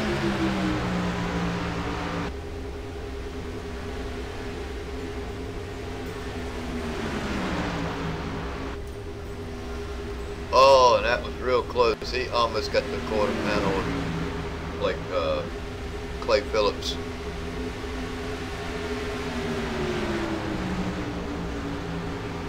If Clay just knew how close he came to getting turned right there.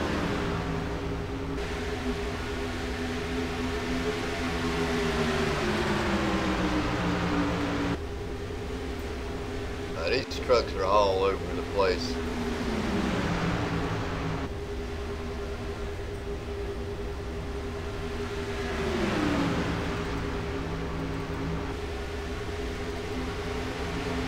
Jump back here in the back. Rich Gaines, Bradley Freeman, Zachary Smith. Now, of course, this is a battle from 12th through 16th.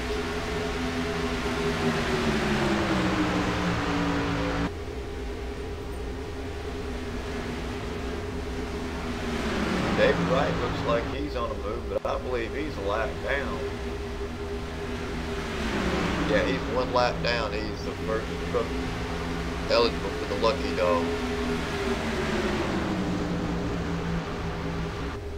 And Richard Springer is going backwards for some reason. Or is that Clay Phillips? Yeah, Clay Phillips. Caution is out. And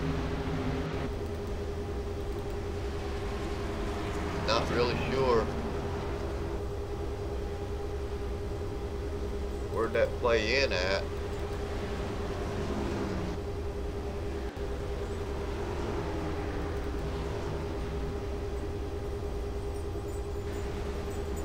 As I don't see, there's Zachary Smith coming down pit road, so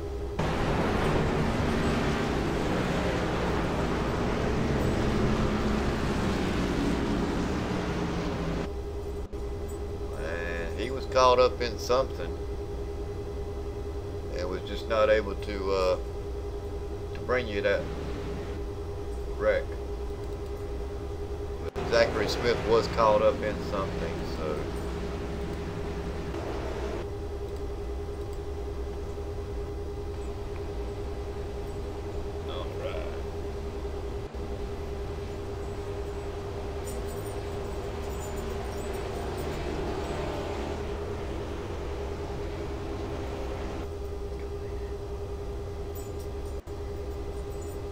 Six laps to go. I believe we will get a restart.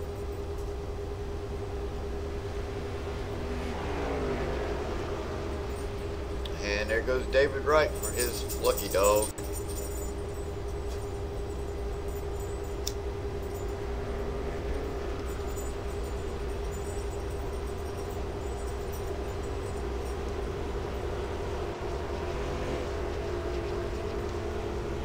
And I believe Blake Griffin's just going to sit right where he's at. He don't have to win this race. He don't have to do anything but finish right where he's at. And I believe he'll lock up the championship. As the two guys that are in front of him aren't nowhere near the championship. So third place to him is like a win tonight.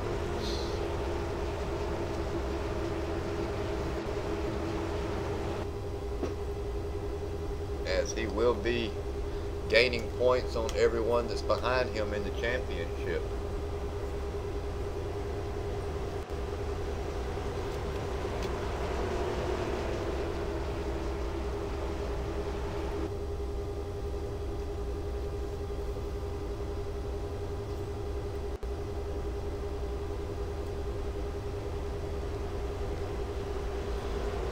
I would like to see this race finish under green.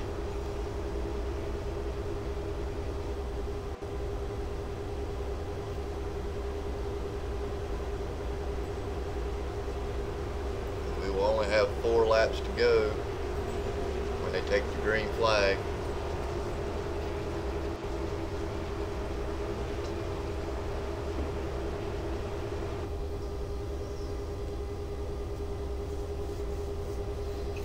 As the pace light should be going out right now.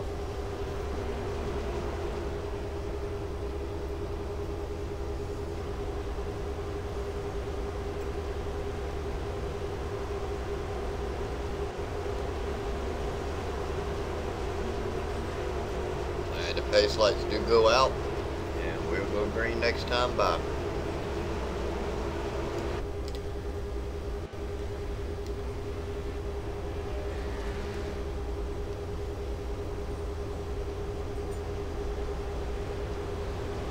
And I'll be looking forward to having someone up here in the broadcast booth with me next season. Trying to bring y'all these races and try to keep the content going by myself. It's really a lot of work to do.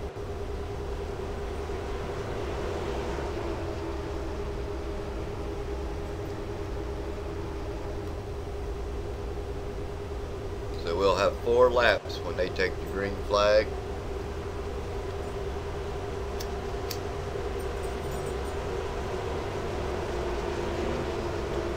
Blake ain't got nothing to lose. He can sit right where he's at, 3rd position, and let Garrett and Wade battle it out.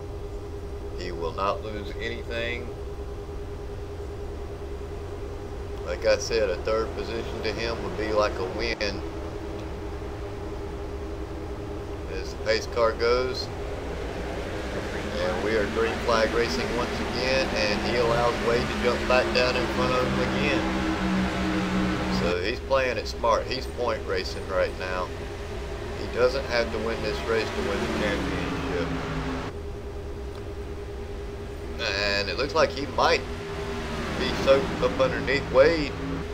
And he might actually turn Wade here. I hope he don't. I know he's a better driver than that.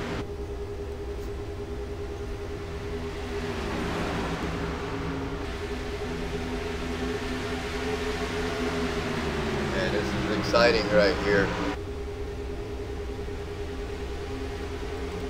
James Larillo made a move on Mike Lemon and moved himself up into the 4th position. And it looks like Blake Griffin is going to go to the inside of Wade. He's going to try to go for all the points he can get. As they come around, they will have 2 laps to go. And move Blake up into 2nd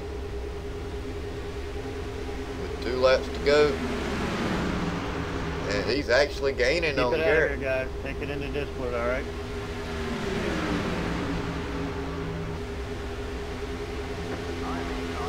And the yellow flag is out, and that's the end of the race.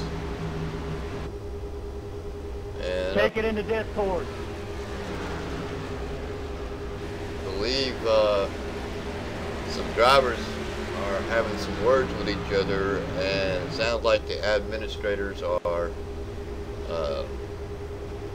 trying to tell them to take it to Discord and not over the race chat. So yeah,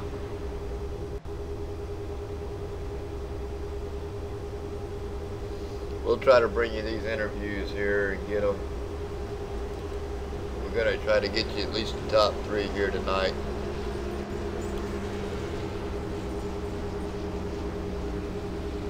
And we don't really condone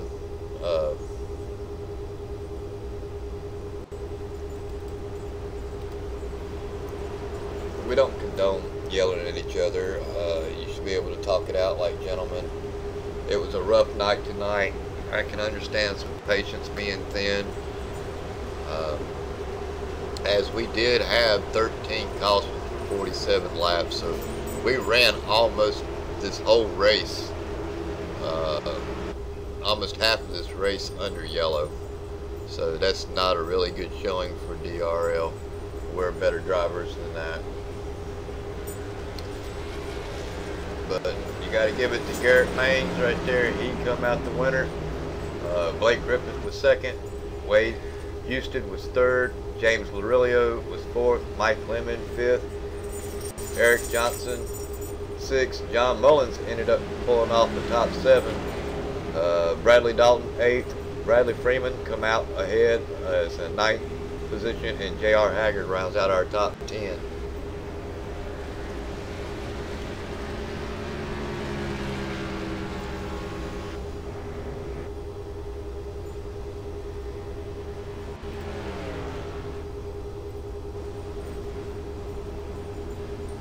And I'm going to go ahead and start looking. And he's going to burn them down. He deserves that burnout. He run an awesome race here tonight.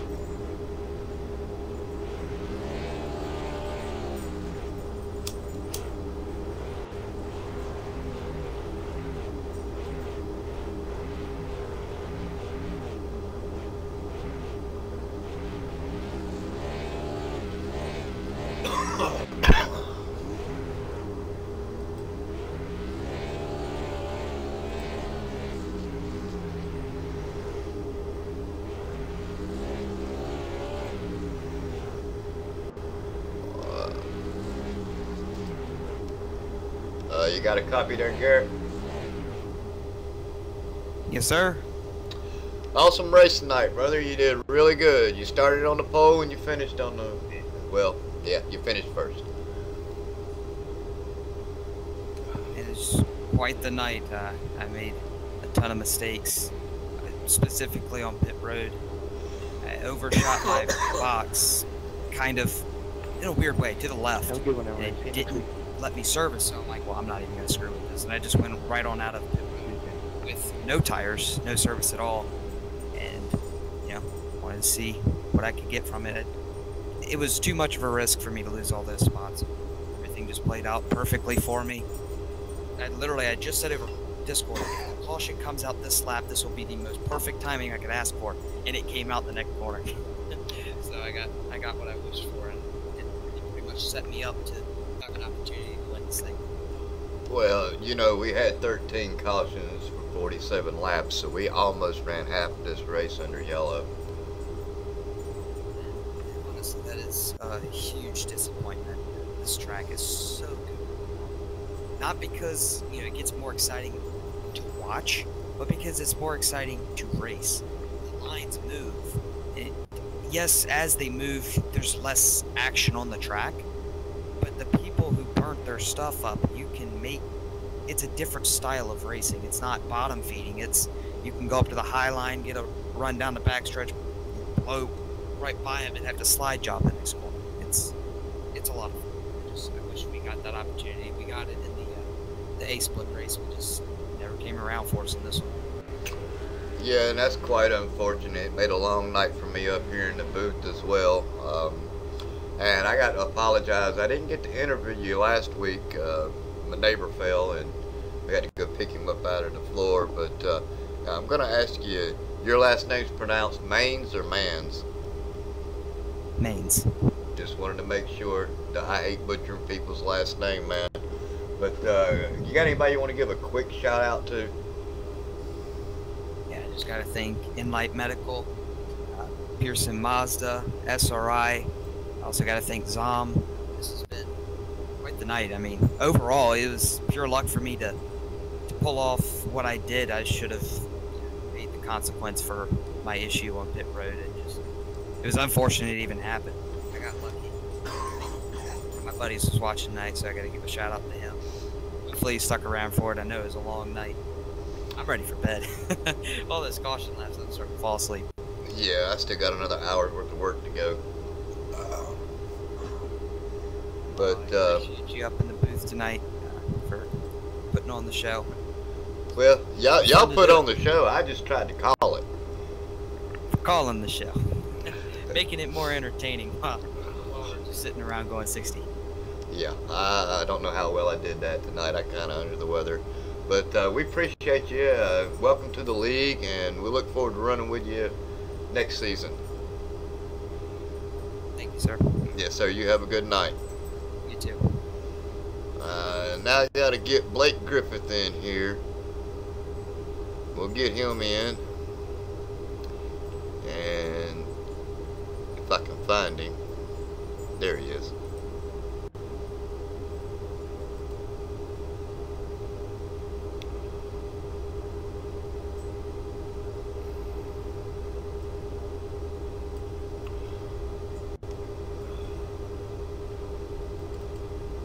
Hey Blake, you got a copy there, brother?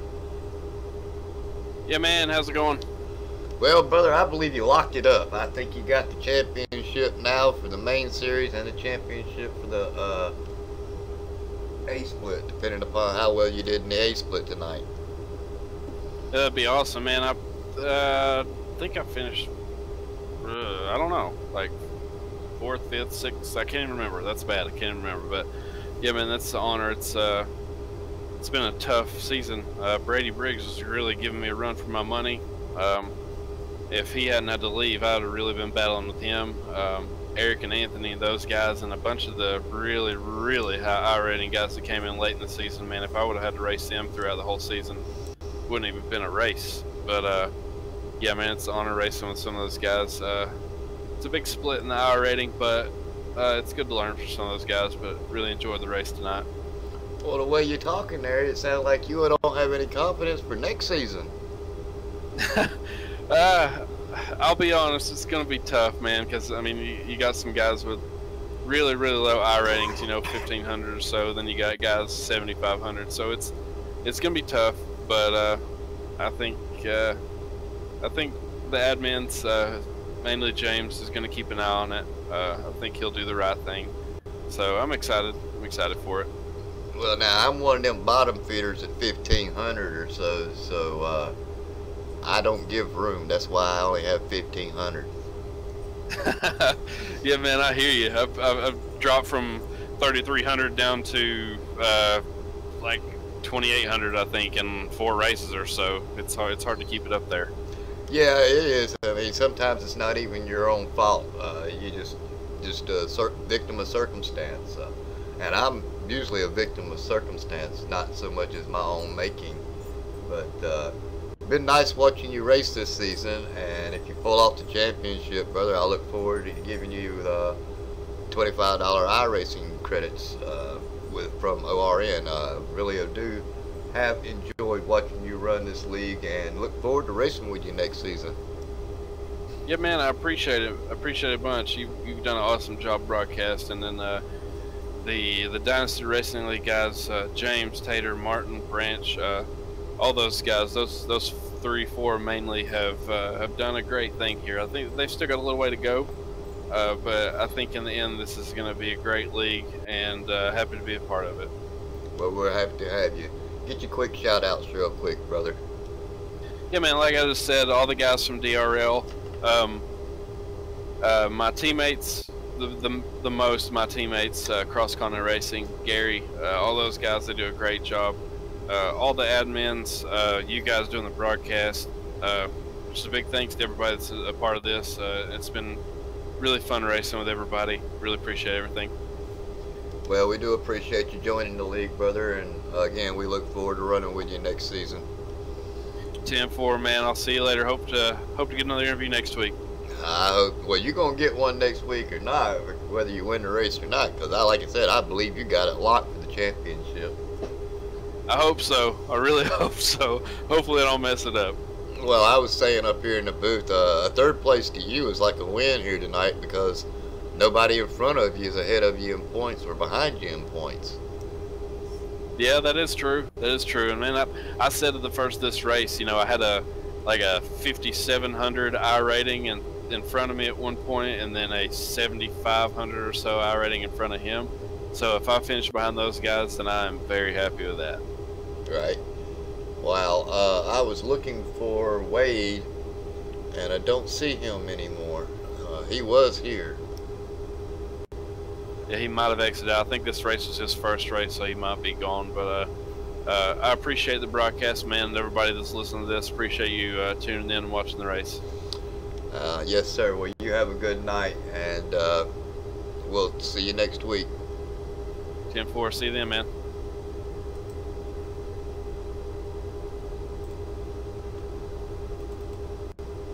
Hey, James, you got a copy? I gotcha. Well, we couldn't catch a hold of Wade before he jumped out, so we'll give you the 4th place interview. Not too bad tonight, brother. No, not bad at all. Ran up front for most of the day. Just wish there were a few less cautions, but no, it wasn't too bad. Yeah, that was kind of rough on my back here tonight, watching all the cautions.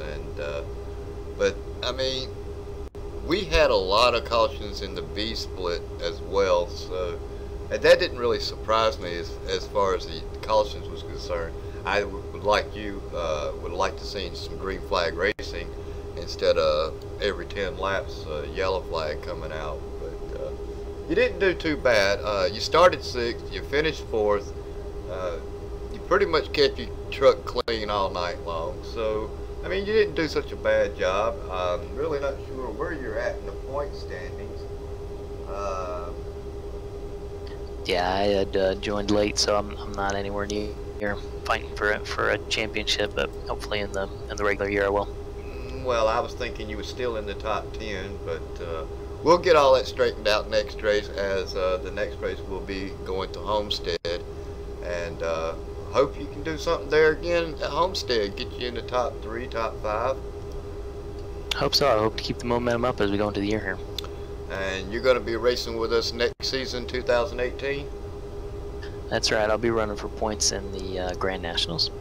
That's the Xfinity Series. Yeah, so yeah, we look forward to watching you there. I don't know which one I'm going to be broadcasting, if I'm broadcasting in that or if I'm going to be broadcasting the trucks again. But we look forward to running. We won't be running with you because I will only be running the Cups. But looking forward to watching you race, brother. I mean, you've done an awesome job so far. So, I mean, been a pleasure. See, it's been a long night for me. It's been a privilege and a pleasure to see all you new drivers come into this league, and look forward to keeping you here and having some nice, clean racing and some good racing going on. Well, I hope for it too. Thanks. Okay, you got anybody you want to give a quick shout out to before we wind this up? Yeah, I just want to give a shout out to my team, Blown Gasket Racing, who I just joined back up with, and they've been helping me through this, so appreciate it. All right, brother. Well, you have a good night. See ya. Well, ladies and gentlemen, that does conclude our 100 lap race here at Chicagoland Speedway for the DRL Winter Series 100 lap race. Look forward to being here next week for our final race at Homestead, and then we'll be broadcasting our next season at DRL TV. We'll be running the custom graphics to try them out at Homestead next week. Hopefully I can get the parts in for this computer to try to get it fixed to where this won't be doing all the crazy stuff before then. So y'all have a good night, and God bless, and look forward to seeing all these drivers here next season and at Homestead.